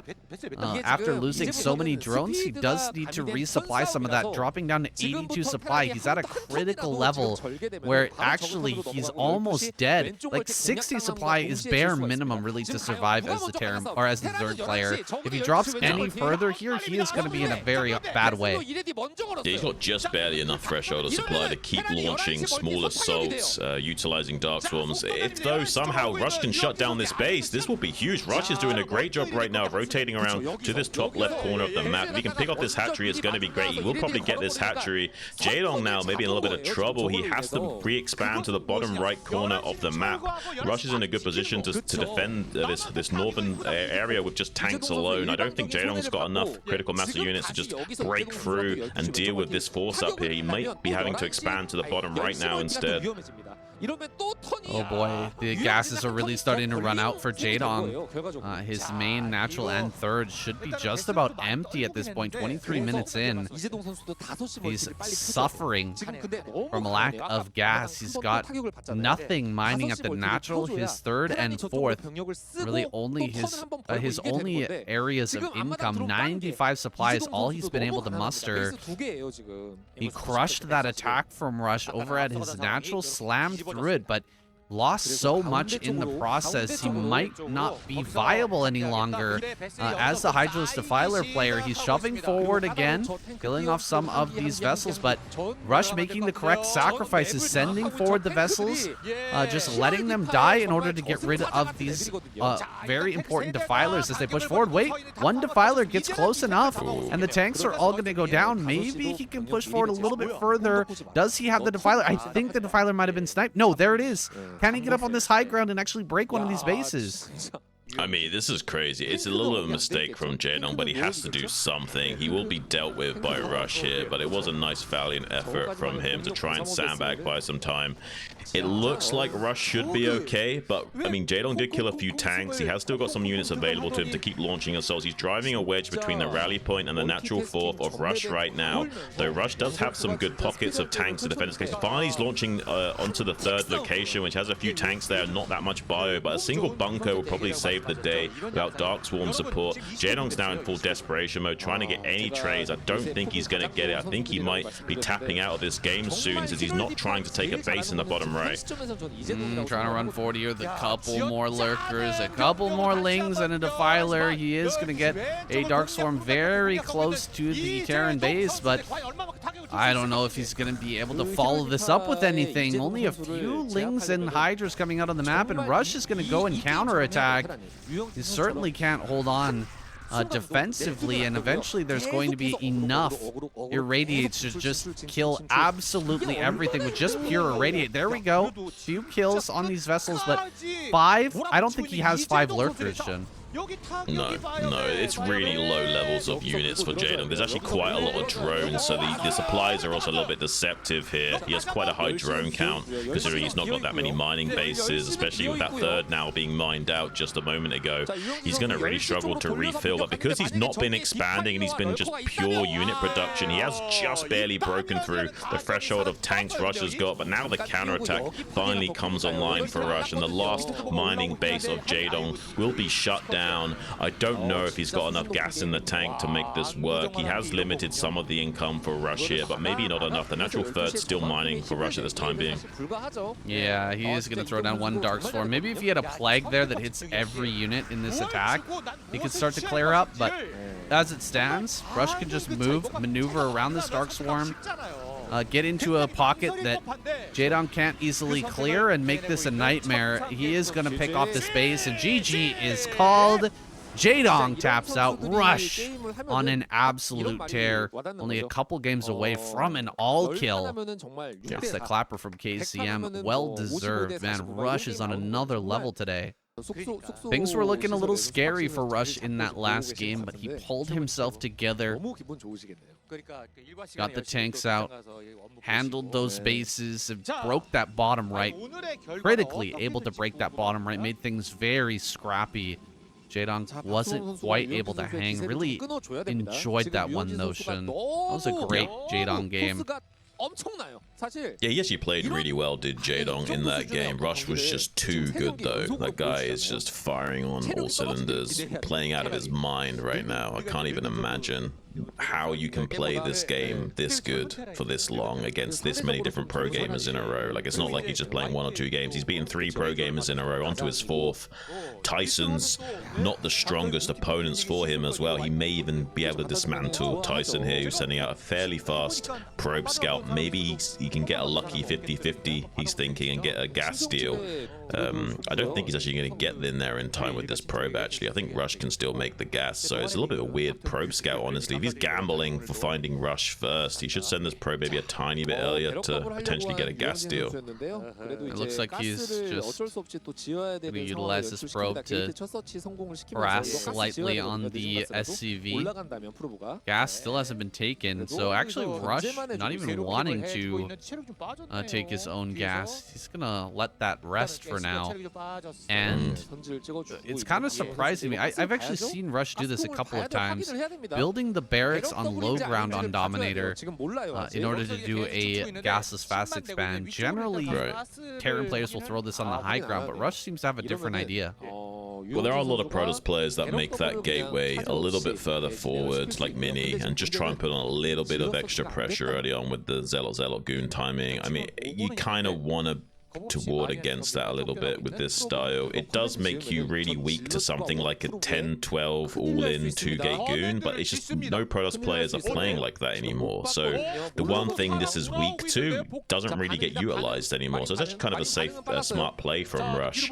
Does finally see that Zealot needs to run all the way back to the safety of this depot so he can run in and out of this hole. Has a few SCVs to body block, actually. That's going to be kind of nice for him. Although it is lost mining time, but he needs to protect this SCV building the CC critically.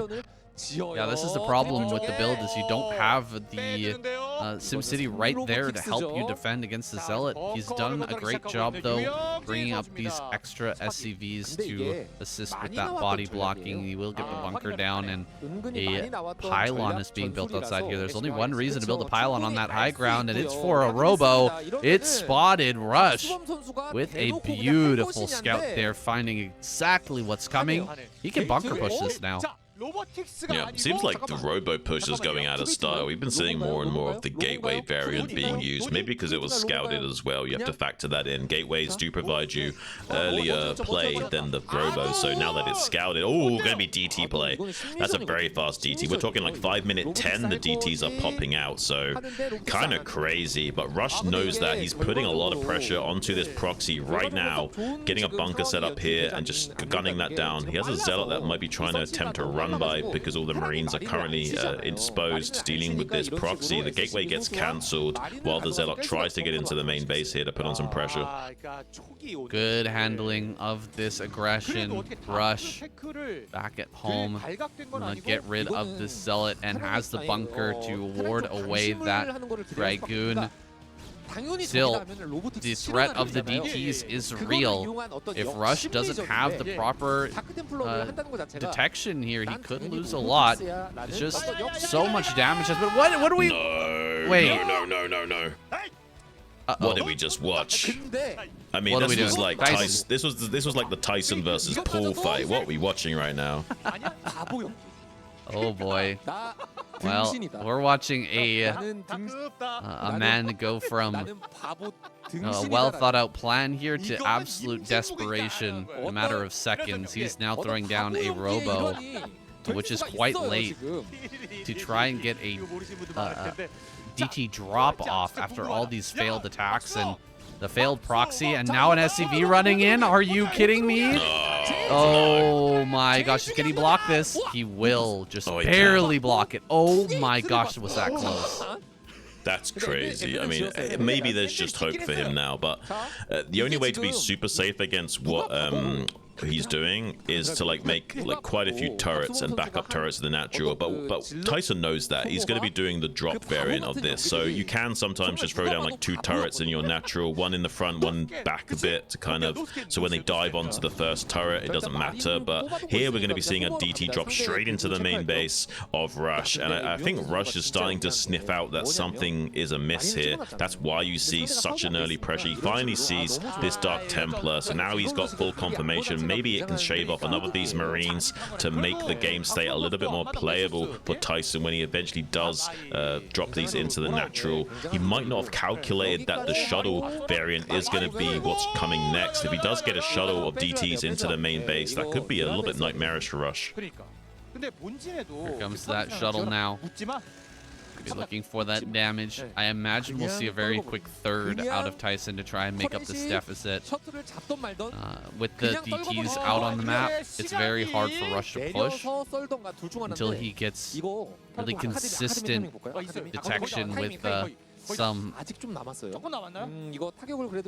comsats coming online, and then the transition into Arbiter as well is probably going to follow up that third base. Let's see how much damage these DTs can do. It's really contingent, this follow-up, on whether or not he can force back Rush and not lose these DTs and maybe get a little bit of damage as well.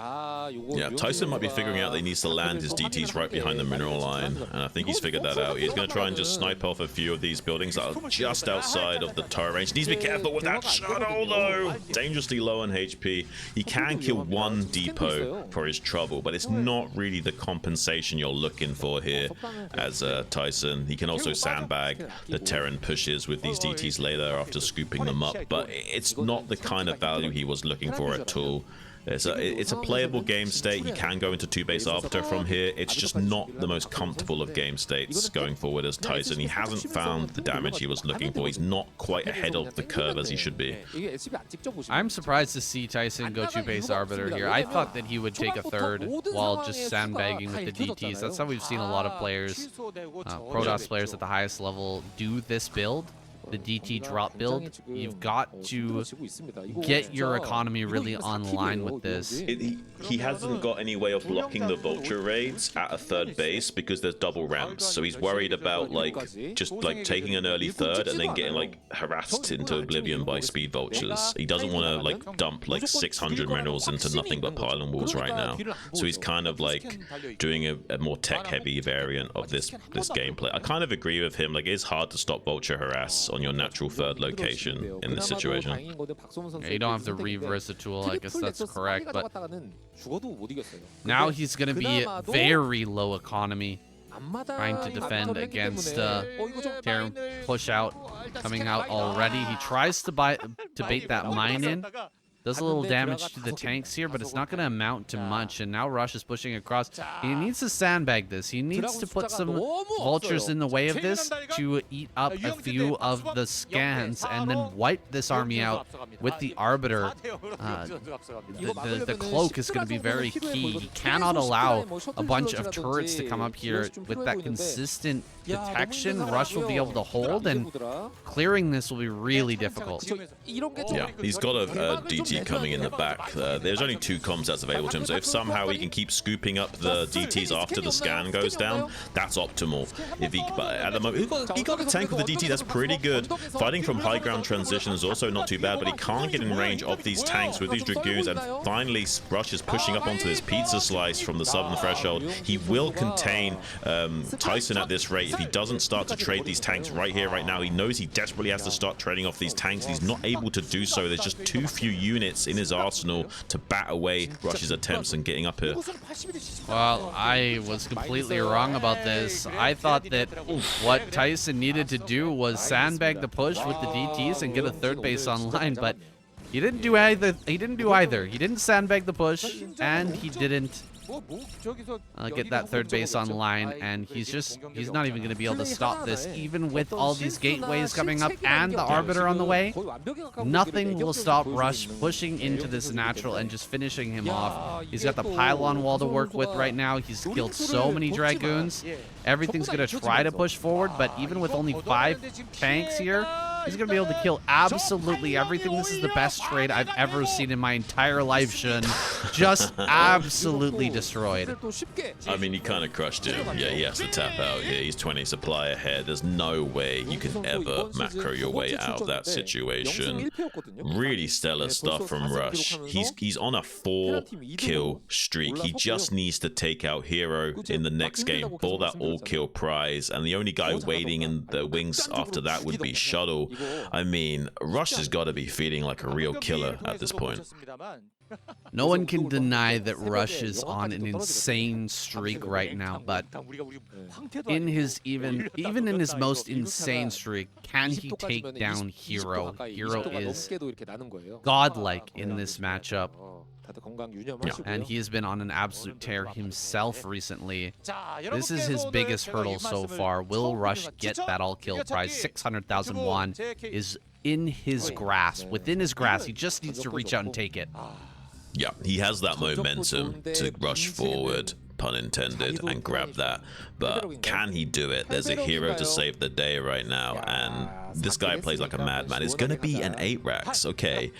I mean, Hero is really stellar in his early game defense, so I doubt this will be game ending, whatever does happen, but it might be enough to cripple Hero and slow him down going into that mid-game phase and making Rush's win conditions just a little bit more simplified. We'll have to see exactly what Hero wants to do in this game. It looks like he's just going to be throwing down a normal 12 hatch, but it could still be a 12 pull or 11 pull from this position. You don't know for sure. Hero's not that kind of guy, though. You'd see someone like Queen maybe occasionally throw down that 12 pull style, but someone like Hero, he's going to be either pull firsting to be safe or just taking that 12 hatch like we see here.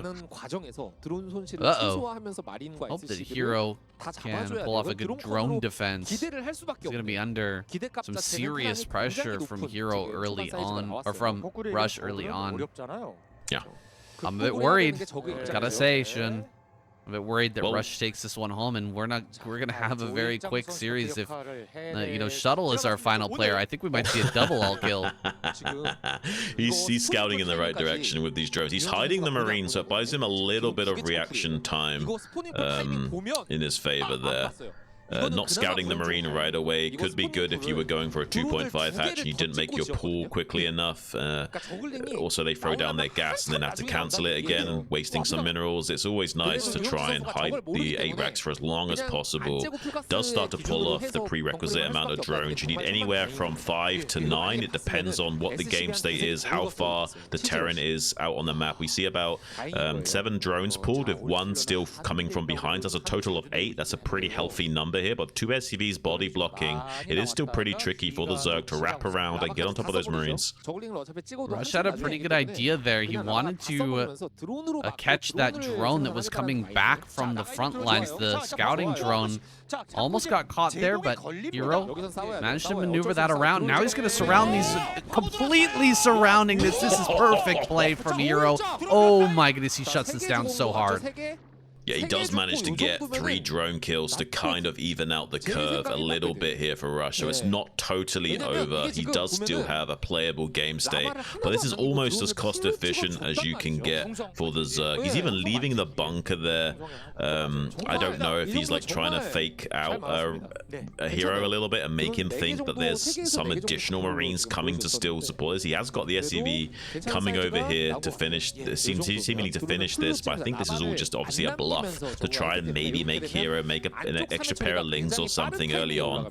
But now that Hero's only made this 1 pair of lings, this naked Marine push might actually do something. There's no sunk in here. He has to make 2 pairs of lings total to not just lose drones, and he hasn't got that. He's only got these 1 pair of lings right now.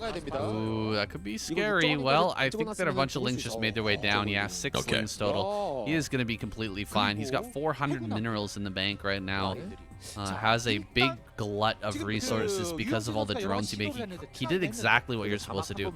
Clear, if you're going to clear the 8 racks with drones, make all drones. If you're going to clear it with lings, you have to make lings and then switch into drones afterwards. But he just cleared it, made all drones. He's got a big supply of workers now.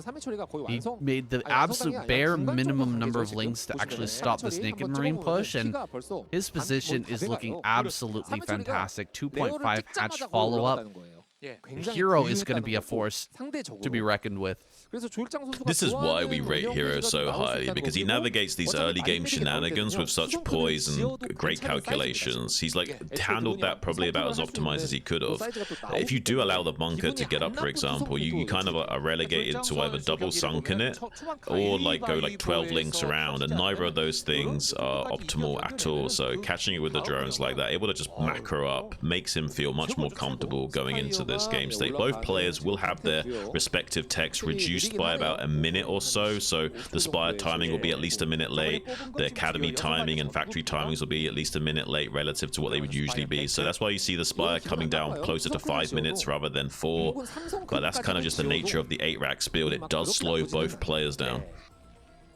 Yeah, everything's been slowed, but Rush is still trying to put out this early pressure with naked Marines. Playing with fire right now. If Hero has link speed finishing up and ends up making a few extra pairs of lings, he could totally wipe this out and put Rush in a horrible position. There's the link speed.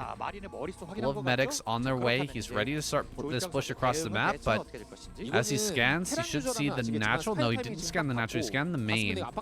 If he scans the natural, he'll see 2 sunken colonies finished already, and there's really no point in pushing across the map with this. Yeah, he's morphing those a little bit delayed just to be more optimized. Has a few speedlings just harassing the front there, but a fireback blocking will not allow anything to transpire. He does need to pull these links back to support the sunkens, because there'll only be 2 sunkens finishes when this hits the 3rd one, so he needs to kind of like buy a few precious seconds with these links running around the bio and also joining the fight when they do try and bust, if they do do manage to do that, but it looks like with a little bit of a buying of time, he won't be able to get in there and break that third sunken just before it came online, unfortunately. You can gamble and try and just go for that anyway as Rush, but you're kind of throwing the game away if it's not successful. So very rarely you'll see Terran players go for that unless they've got full scouting information and know exactly what the game state is, because a few extra round of lings or something would just spell disaster for you. Absolutely. Mutas have been slowed down a little bit by that push out and the forced 3 sunken colonies, but now bringing together a good chunk of mutas here, and he will start to harass this bio ball.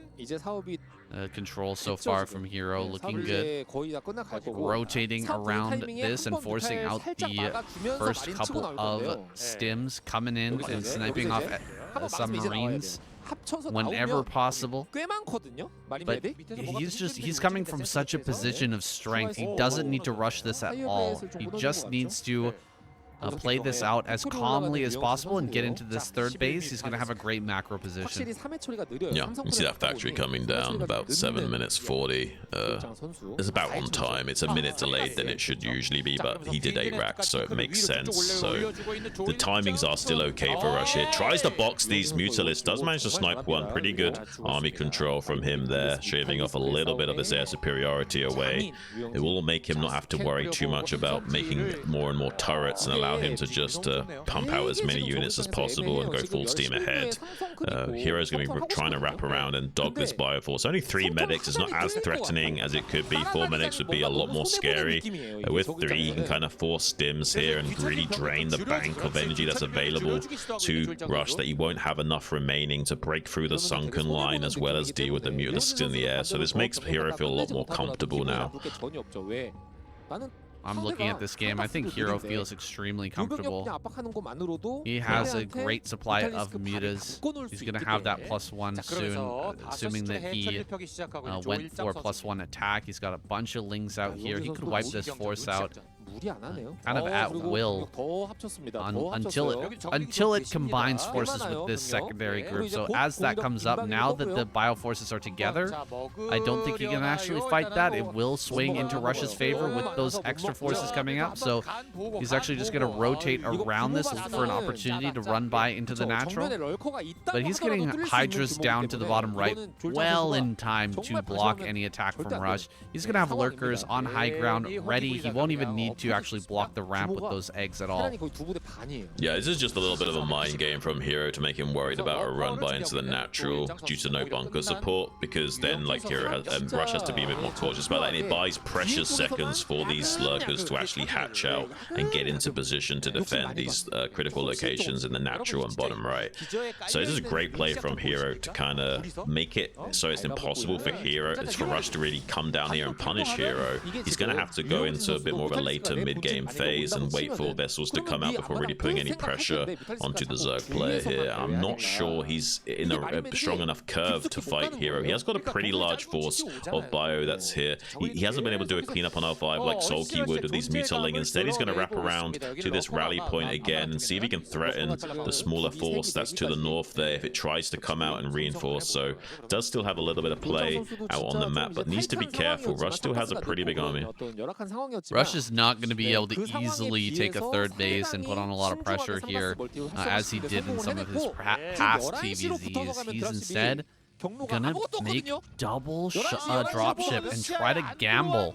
Let's see if he can get in and deal some damage to Hero, because he really needs to throw off this Zerg menace. This guy is getting into his game a little bit too swiftly, a little bit too cleanly.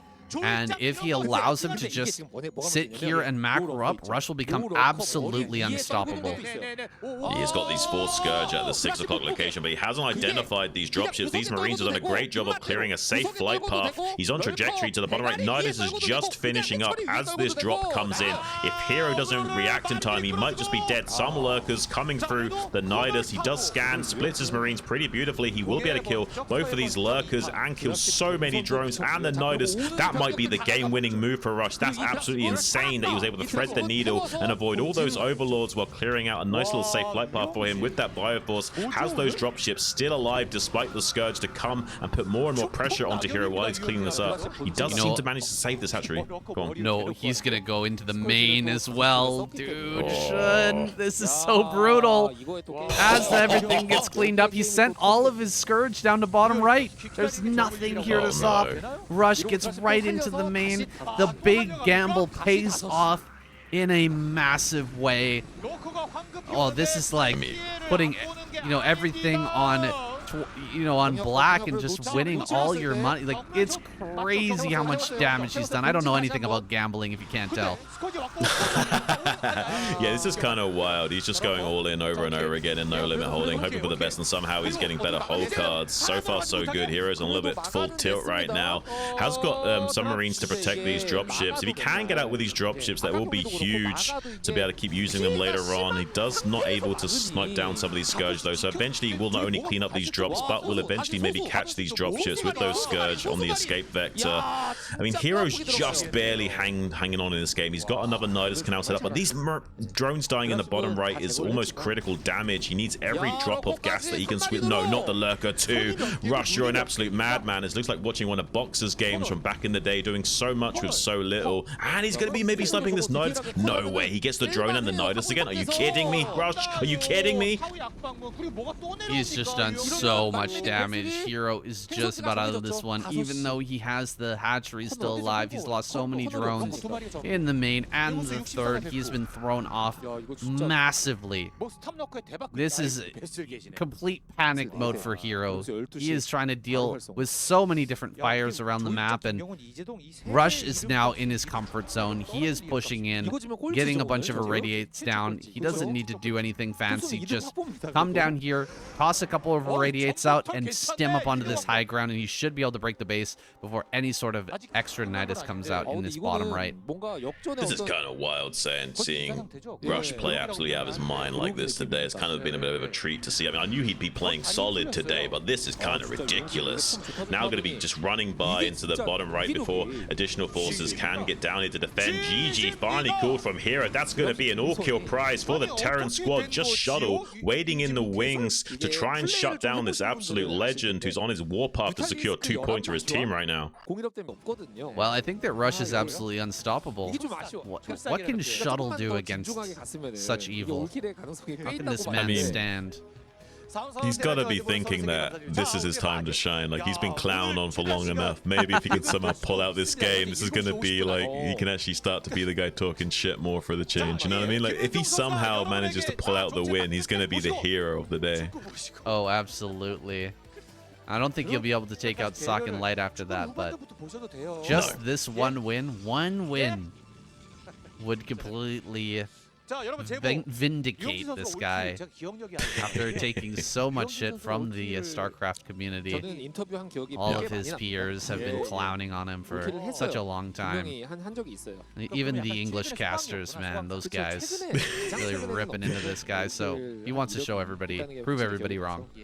What's so funny about Shadow is he'll like perform really badly in like the Daily Pro League or something, and then make a dumb mistake, and he'll come back into the voice chat like, sorry guys, like he's really depressed, and then they go, it's okay Shadow, it's okay, and he goes, yeah, and he's like immediately back to being his like usual energetic self as soon as they say it's okay Shadow. It's hilarious if you guys haven't seen it. The Jin videos of Pro League translation videos so in 5000, where all of the other pro players are lamenting the fact that they have Shuttle on their team and watching him fail over and over and over again, but somehow he always makes it into ASL. Make that make sense. Yeah, well, this is what Shuttle was saying in one of the most recent Jin videos, was that like offline and online, different story. I mean, Shuttle actually used to be able to hang with Flash back in the day in offline tournaments. That's not a small feat. So yeah, like he's got a bit of a point about that. You know, it's one thing like smashing nerds on the internet, like, you know, playing with your feet. It's another thing showing up to these offline events and keeping your nerves under control and performing in front of a crowd with the lights on you. Got a point there. So does Shuttle. This is an online tournament, though, and Rush is on fire. Will he be able to snuff out that light, or will Rush charge through to a final victory and a double all-kill? Making history here right before the ASL, a statement to everyone that he is here to play. Yeah,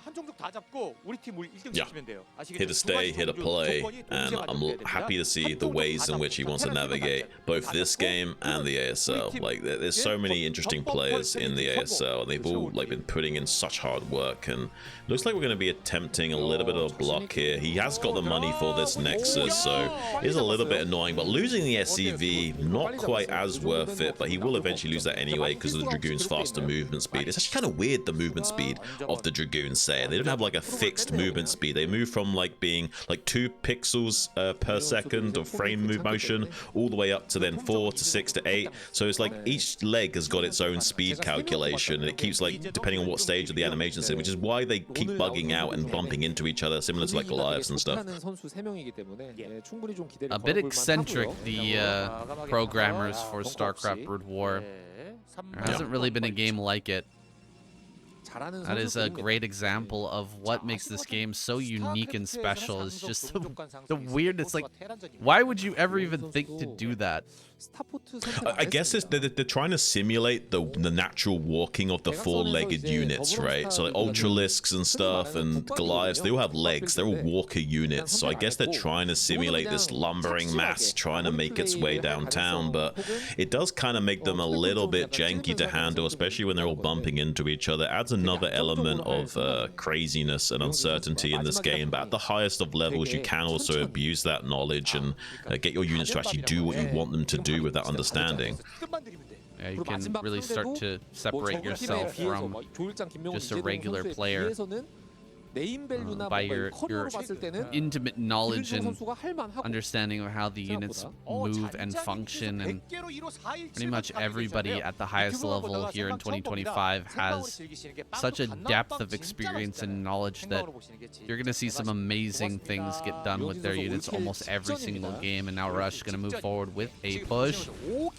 This is a little bit scary here, but the wall comes up just in time. His mine's placed right in the front. Not going to be able to block these vultures from getting in completely. The wall is not complete, but really good pulling back here from Shuttle so far. He's just going to allow the vulture to slip by, though. Vulture coming forward once again. Can he target down the mine? He really needs to target down some of these mines. Okay, he does get the mine and will clear everything. Really good hold so far from... Oh, Shuttle! Oh, you spoke too soon, Sam. Almost perfect, not quite.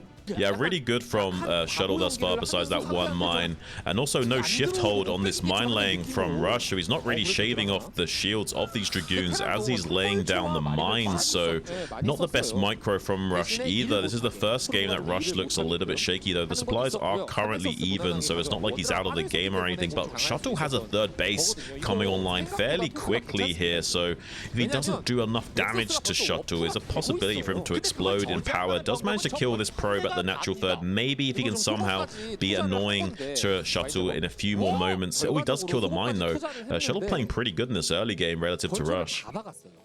Absolutely. This push was shut down pretty handily, and because he was making constant vultures, it means his tank count is very low. This third base is a great idea from Shuttle, and he took it with confidence as he was dealing with the incredibly tricky micro of fighting back against these vultures. This is a really good play from him.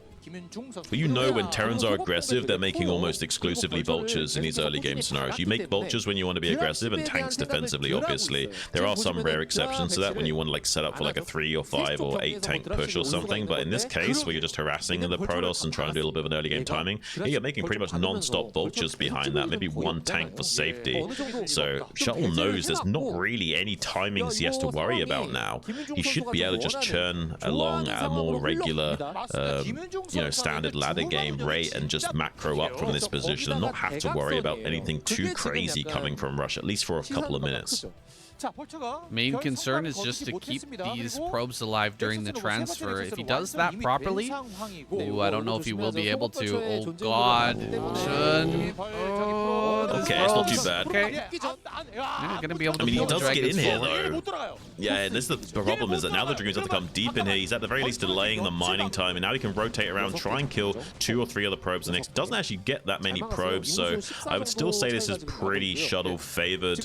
It's not bad from Rush by any stretch of the imagination, but it's not ideal either. He's going to be going into a fast 5 factory play, both giving himself some attack options soon, but also giving him enough units to take his 3rd base will be pretty critical, because Shuttle might come online in a big way in a few moments here. Is he rushing into Arbiter? He is rushing into Arbiter, playing a bit of an old school style, getting into Arbiter play from a position of strength. It is going to cascade him into a better position, I think. Rush really not going to be able to push across the map for some time, so this 3rd base will fully come online. The Arbiters will come out, and then as Rush gets a push going, that Arbiter is going to be ready, or if Rush tries to take a 3rd, Arbiter will be prepared for a recall. This is really good stuff from Shuttle. I'm actually getting excited here. We may have a really great game between these 2 players, and possibly another game to follow this up if Shuttle can somehow put together a win.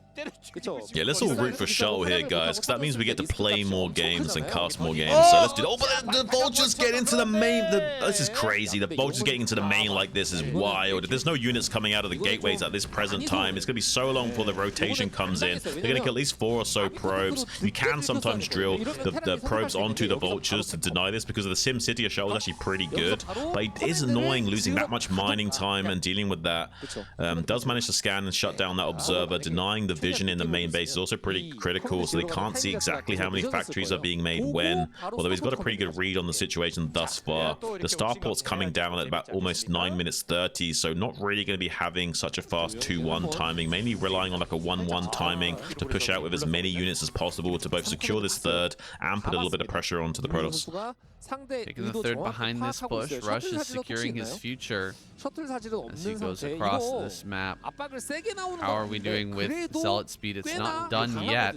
That's going to be a critical upgrade finishing here as the push is coming forward, but how long until that's actually done? Will the tanks usually fully set up in this natural, or will he be able to fight this before it gets into a really desperate situation, into a very strong position? Yeah, when you're rushing tech like this, you're usually getting it finished up around about 10 minutes. You should have it now. I think he does. Yes, he does. He's going for a big dive in on these tanks. There might be just barely enough Dragoons here to do this. There's not that many Vultures to gun down these Zealots critically, so the Dragoons are getting great phase disruption shots on all of this Terran mech. He will be clearing up this entire force of Rush. This is beautifully executed from Shuttle. That 10-minute timing of the leg speed was just in the nick of time to punish this. And setting up a defensive pylon there, just blocking out these Vultures from getting any damage, and the cannon finishes up in time. Dude, Shuttle is hitting every beat. He's playing very good, and even these Vultures might get trapped. Great trap there on the right-hand side. He's clearing out everything, and I mean, Rush is going to be able to take that 3rd, but we're going to have recall here soon.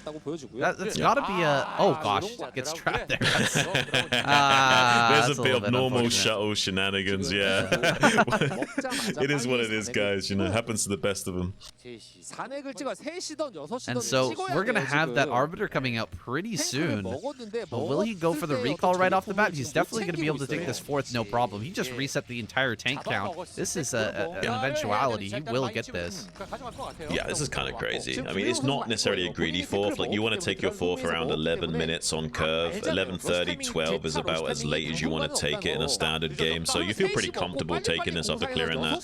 And with the Arbiters, there's so much scan that Rush will need. He'll also eventually need EMPs and vessels to help keep a vision on the low ground for his army while he's not constantly scanning. Because you also want to save some of those scans to just find where the Protoss army is. It's so important to locate the Protoss army before you make your maneuvers. You can't just push out onto the map willy-nilly at this stage in the game. So eventually he'll need to save up some of those scans to both identify where the expansions are, where the army is, and then hopefully he's got enough remaining to deal with actually fighting the army while it's being cloaked up underneath the arbiters, providing so much consistent value.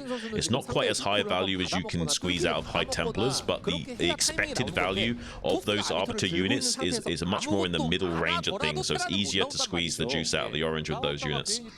So where are the armories on the map right now for Rush? One's in the natural. Where's the other one? Actually being in the main. I think that we're going to see Shuttle go around the top side of the map. That's such a difficult position to block an arbiter from getting in. There's like a gap right over top of this third base where the arbiter can slide through and get a big recall into that main base. If there's an armory up there, it'll definitely be denied. Okay, there's the armory right next to the CC. He's already setting up. Look at all the turrets being set up here. He knows. Yeah, he knows. He either heard you or he knows. It's probably the former. You can hear us somehow through the Starcraft vines. It is really important though to shut that down. It's such an easy access to the Terran base. It's hard to shut down recalls anyway, but he's going in right now. I think he has status available to him. Trying to find a good one. Only gets one tank and a few vultures, but vulture status are actually pretty good. Stops you being able to clean up these zealots too quickly.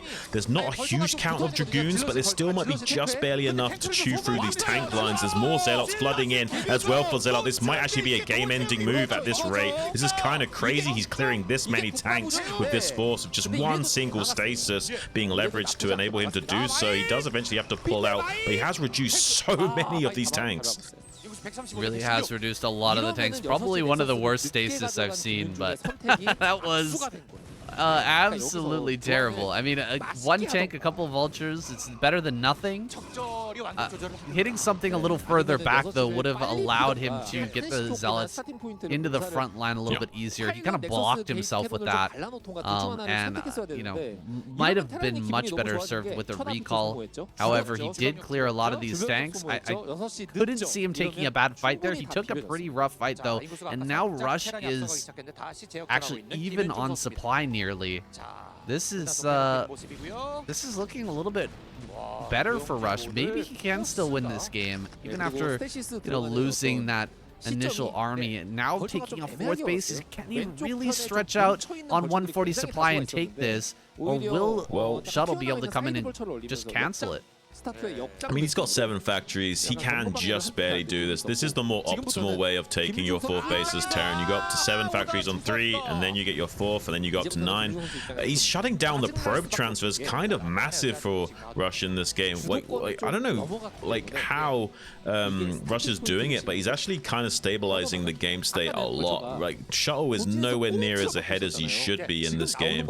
Like I still think that Rush is in a very commanding position. If he can somehow get this 9 unchecked and push down this vertical axis to defend, like he's going to be feeling pretty confident about this game. As long as he can avoid a critical recall on top of his infrastructure later on, he's going to be feeling pretty good.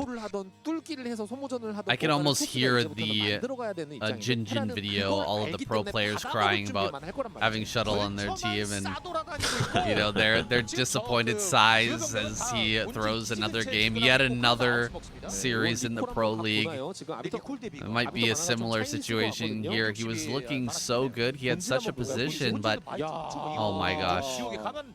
This is so well set up for Rush, dude. How can he even get in there with a recall? I think the only place that's worth recalling now is the 4th base. Yeah, I mean, I'm surprised that it's taking this long for Shuttle to try and take a main base. Like, he's got a probe coming up to the top right now. I thought he was going to try this, like, at least a minute or 2 ago. It's really surprising to me that he's only just now trying to take a corner of the map. With Arbiter, it's a little bit more understandable, but it's still, like, he was in a good enough position that you can just get this base online while doing everything else. There's no way the Terran wants to come out and push you that early on, especially after trading off that many tanks. So a little bit surprising that he's not secured another quadrant for such time. This may come back to bite him later on, because just as he's starting to get online with more bases, Rush will be pushing out of a maxed army with EMPs and D-Matrix. It's going to be wild. And looks like that Shuttle is going to be all bundled up trying to attack this 9 o'clock position, which allows Rush to fight him head on if this does occur, which is really ideal for the Terran Yeah, he's got a huge position here. Deep tank line behind this, and coming up on this high ground, ready to confront the army. Shuttle backs away smartly, not going to take that engagement. Has learned his lesson maybe after that last one, the last fight in the natural going so poorly. It actually looked close, but the supplies told a different story. He lost so much stuff. Oh. Wow, hallucination coming in. He's going to try and bait an EMP. Very smart stuff. Baits the EMP. Now maybe he can come in. No, another EMP is available. 200 energy on that thing. He's going to be able to throw down some stasis in the back. Where are the storms, though? Doesn't have any storm, and he lets his army just kind of run in there. You need to get the stasis going before the full engagement, but during the engagement, once most of the zealots have already been wiped out, that's not the right time to utilize that spell. He's fallen behind in supply now, and Rush is just shoving forward.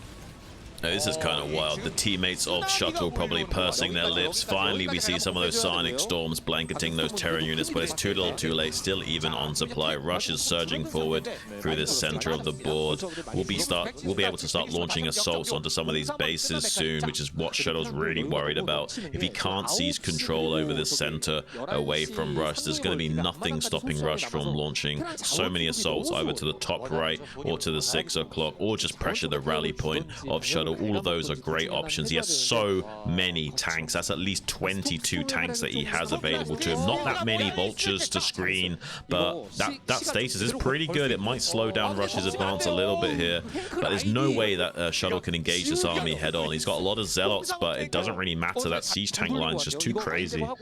He needs like 2 more stasis, I think, to be able to wipe this out. Like, he needs a stasis to hit 4 or 5 tanks and another one to hit some more in the back line, and maybe then he can push through. But Rush is really starting to spread this out. Here comes the fight.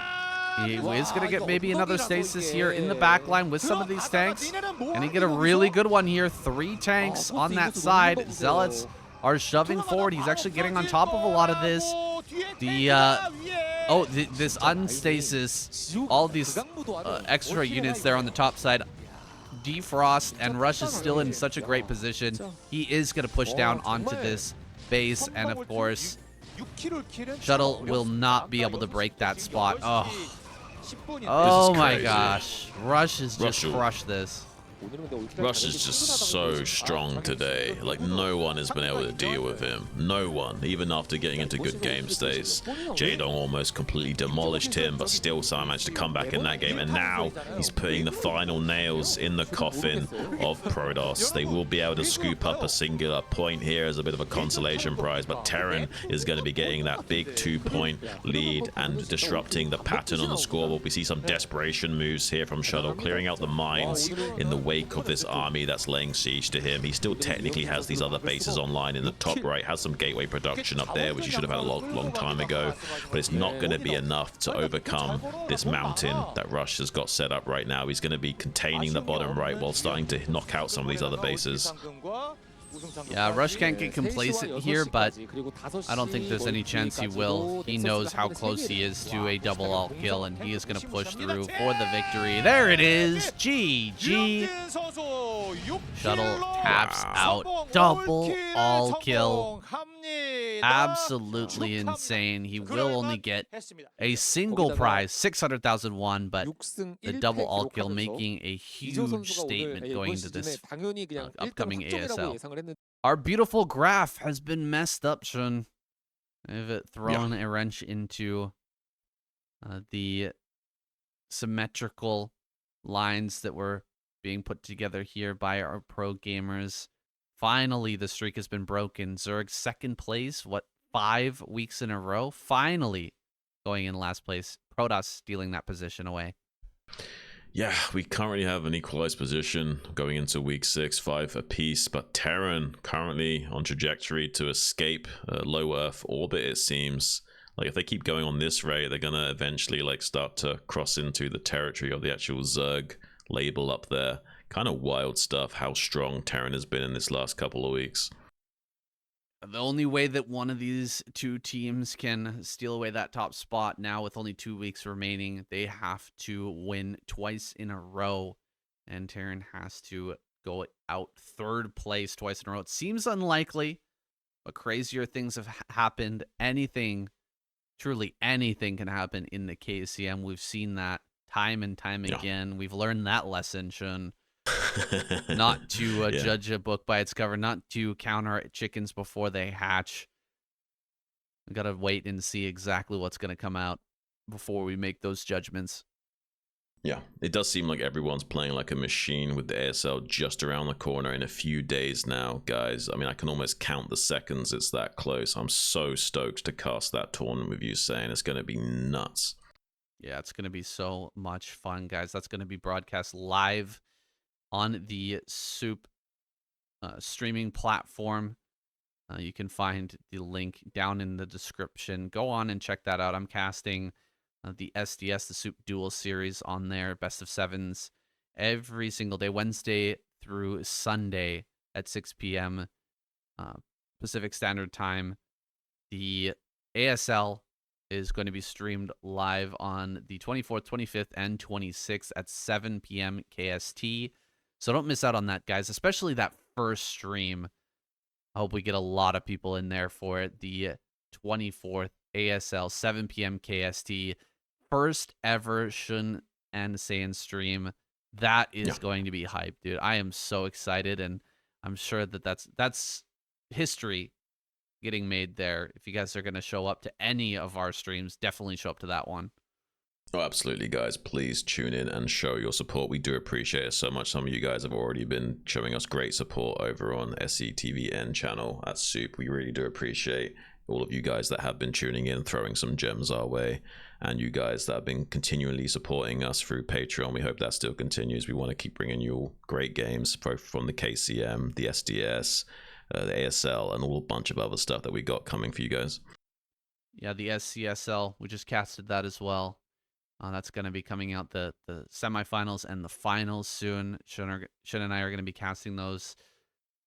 So much StarCraft content going on right now. We really appreciate you guys tuning in to this show, this kind of side piece, this side show to the ASL.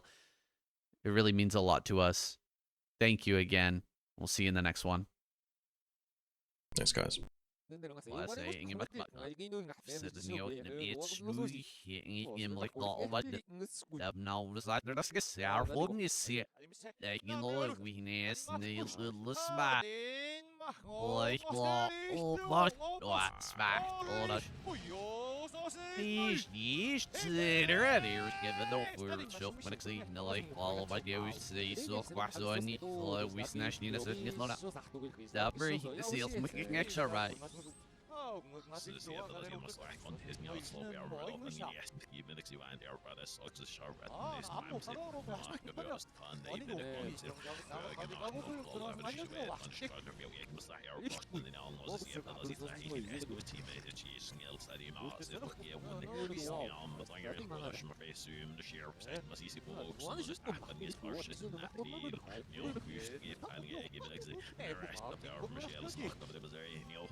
Ja, wat makkelijk was het op zijn Braziliërs is zo. Dat wordt zo met Nadiem. Nou, hebben er almost nou we're dan is niet wel voor SCSL. Slim niet veel als het wel was, nog bij het SCSL. Er almost Gazini.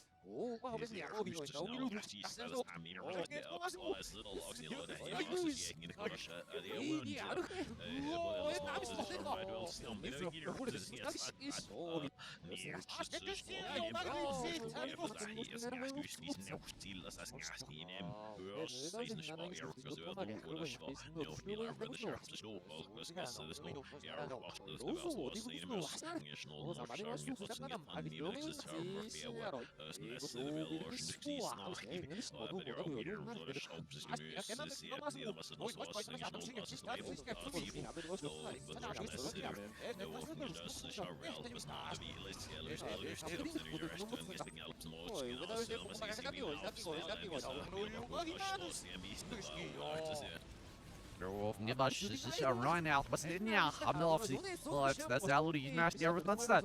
Right, yeah, when they're it's not it's no in your never sneaking a little further off. You know, see, it's a bit in a run actually, this that leaking at what seen it. Well, it's what sit there, but it's unless not or something, but it's yeah, and now you're not all believe it's me than no one, they might keep in mind. He made the butts drum series. He made it after name Magnishi in this wow.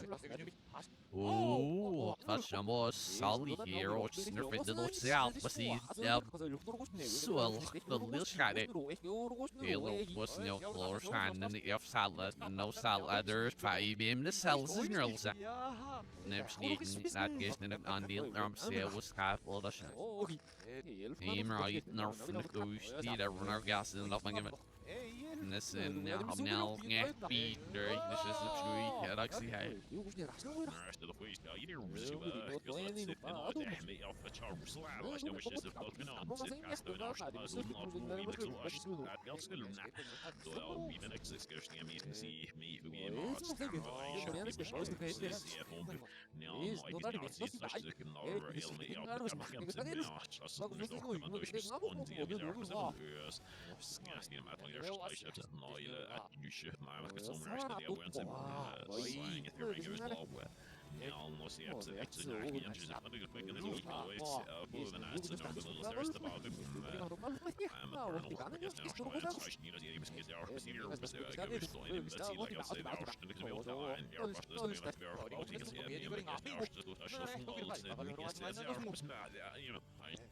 See if they're so I knew lucky if they're see if me know get lucky if they're in there to be quite shower but as I was sit Shagama Damnishes but just they go sneakles we hearing issues this realm is safe yum Gaylor in the series her than I major than this earth ace yes the opposition there the innovation in the rushing of the arcs rail for the law there is somebody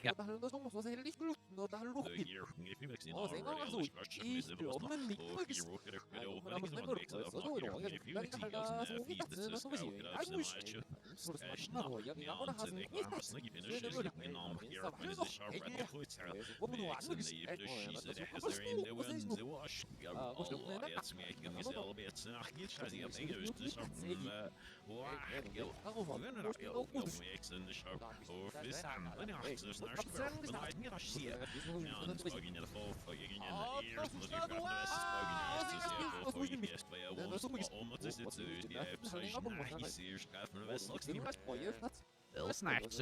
Nina mag de labels. Oh, zit je snel precies of nog. Als er silly green, ik zie het ook van je gewoon. In als een dan is het first find makes in the wood snake. Keep him shower for that. Dubbel long is het. Is het. Taylor now, but not on the V. Shall run, but they are far reader, but that make it me snittle. Yeah, see that I'll learn this here, Bella. Lucky with the first reduction of the video. And that the fuss of Call, but I see the little now for the nick. Still, as the used to make I love it with brother foot of it must get it. Yeah, thunder that this is novel, but I guess no, anyway, over as the little so these associates are within a wheelbox after that I'll watch it or say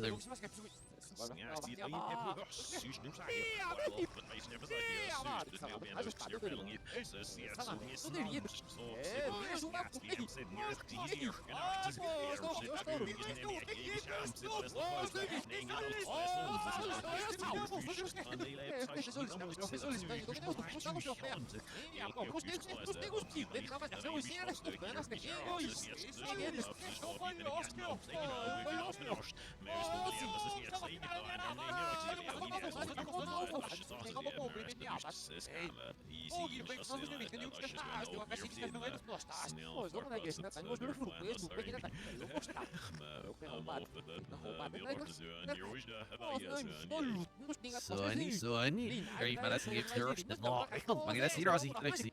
Is ska jag röra så att det går down the middle fat little earth by your run. Så att se mig as this ni och but ik know we're Dallas and the about the see it so the master whatever I guess anything you think afraid about it all the dishes look at fit yes that's that that's often the road all that the center that yeah name and the business no where that is there was fine and this no show fine air man and not zero more he there are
بس يرشني بالله وانت روح سكت اللي من الفتي لا بتفانا راكي رذر فوقيله no cedar playing back to bro that my Henniger was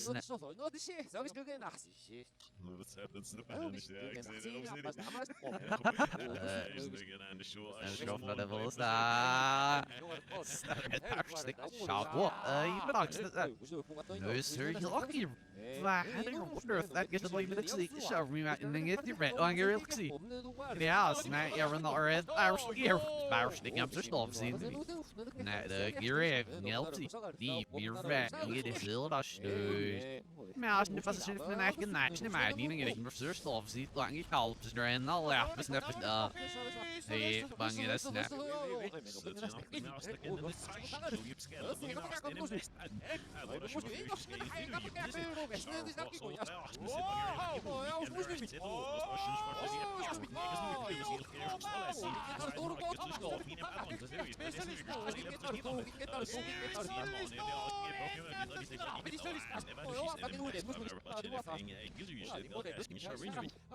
Dus is maar serie boos dus je is de side de roos niet slik Errol opzet ja de label Errol Olschaatsen maar dat zie je ik ging eerst blue nou Niels gaat dat los nou laag de bro van je max show het hurry je zin there but look at her game but it's not not on the deep stars the new rock I'm sorry so first you singer is the sharp shops in the hundred It's more sharp but the solution is up to the top to see you in the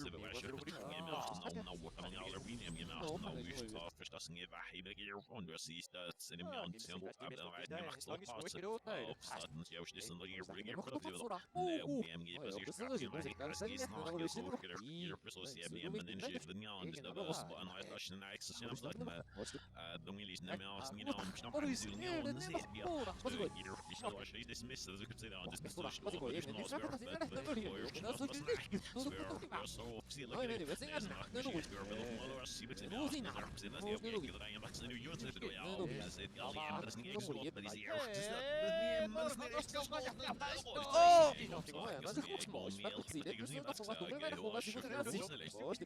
Nu where that is the one must nickel dash bus the off with me you're than the was off and I sorry we see news to me really by him where he did ask it he'll shine that all dash fast the really resisted lock you people were the rock sure I get this sharp feral you know remix the bra that you look so mistake sharp that and then no I'm not sure about and now I'm heal save the smart I'm so I'm soccer shop but like on the other sharp yeah, now she's a pretty motion to me exactly. Oh, you know, yeah, Spanish is a bit more fun.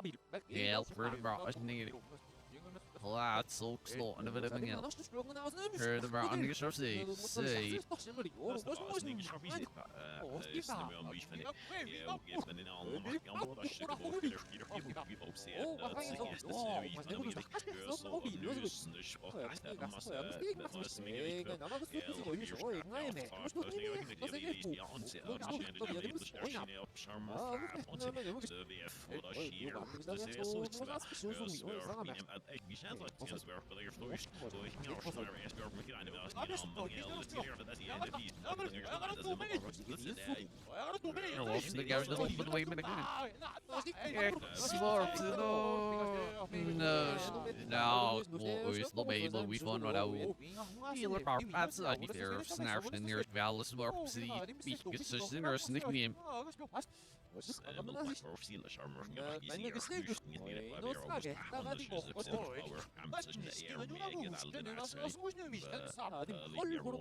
Remember veel beginner er stof zit ik ga niet af voor ja niet je stil dat de willy zoiets net mag op de misschien nul dat maar feit ja der is zeer het zit wel weer FC maar echt is niet zo stof dit nog niet geen zoiets zeggen nee nee hier nog dat zo zit heel dus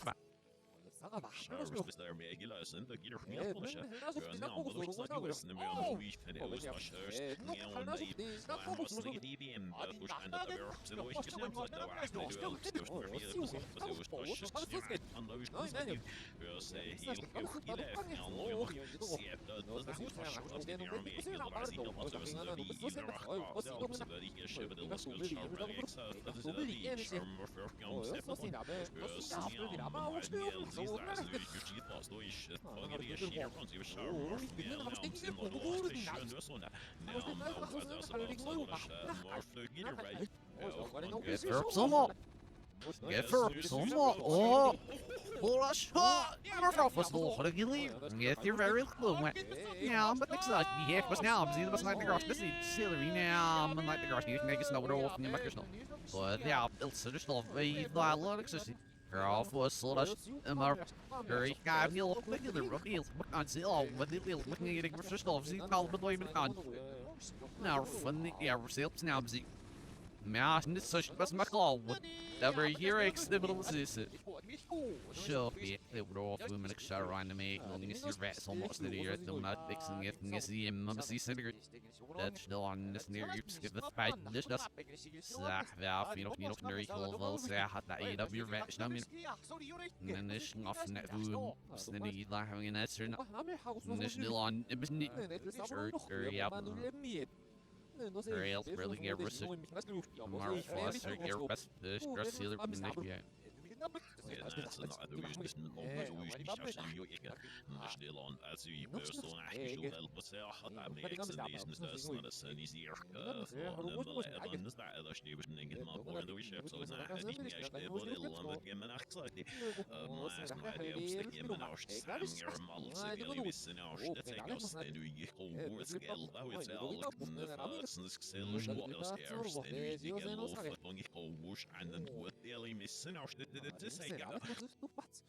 Du det blir vet nu ja. Jag ser ju vad så chaps in the US makes it seem of mas get there does it. Det yell me in the bill reserve. Bro, backrock surfer Margor. You're nested but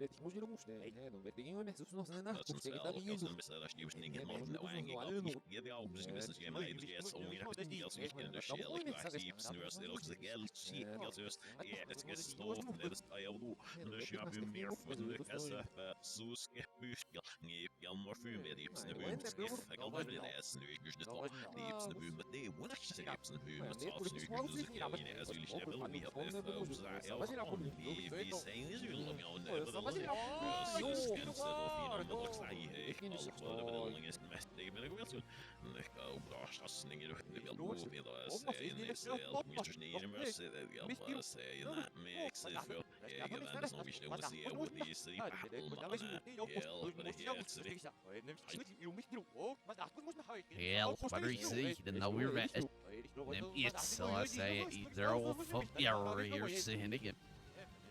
Boy, all my dinners get on out for you, several. First, yeah, at black funds, those the lady hill. Hurry out, not the shower, no, the miners now not as it. What I should have. Right, no, but I.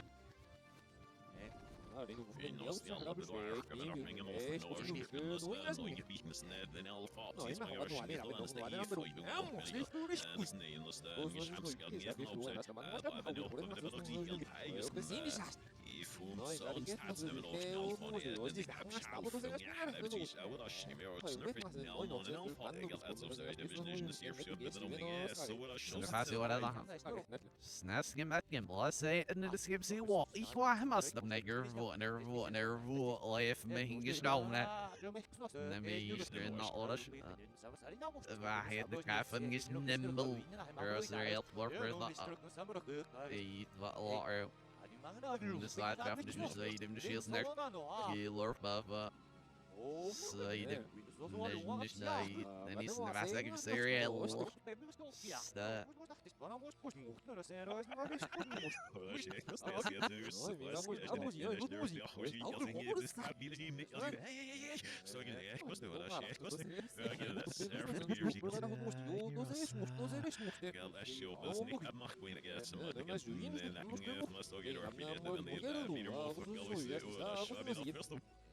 Mario the river, Peter Brevos is no was accident in the really sex on them, sir, sexual need in the beat. Mask knowledge that's man on alpha investor eats if a lot. He didn't even pack across the season more fish numbers and you get your accident. Hey, little big no. No, said such. That's right down the cost, I guess, is the way we get on that. Hey, little Svala. Yeah, don't worry. Die Benexine wordt afgezien en massief de vorm is niet goed. Ja, die prestatie zijn hier. Ja, die Benexine exit alles anders niet in en alles man moet die gaan naast naast Snapsen. Wie das? Snack goes nur das Schnick auf. Overpart snails, was ist ja retten getan.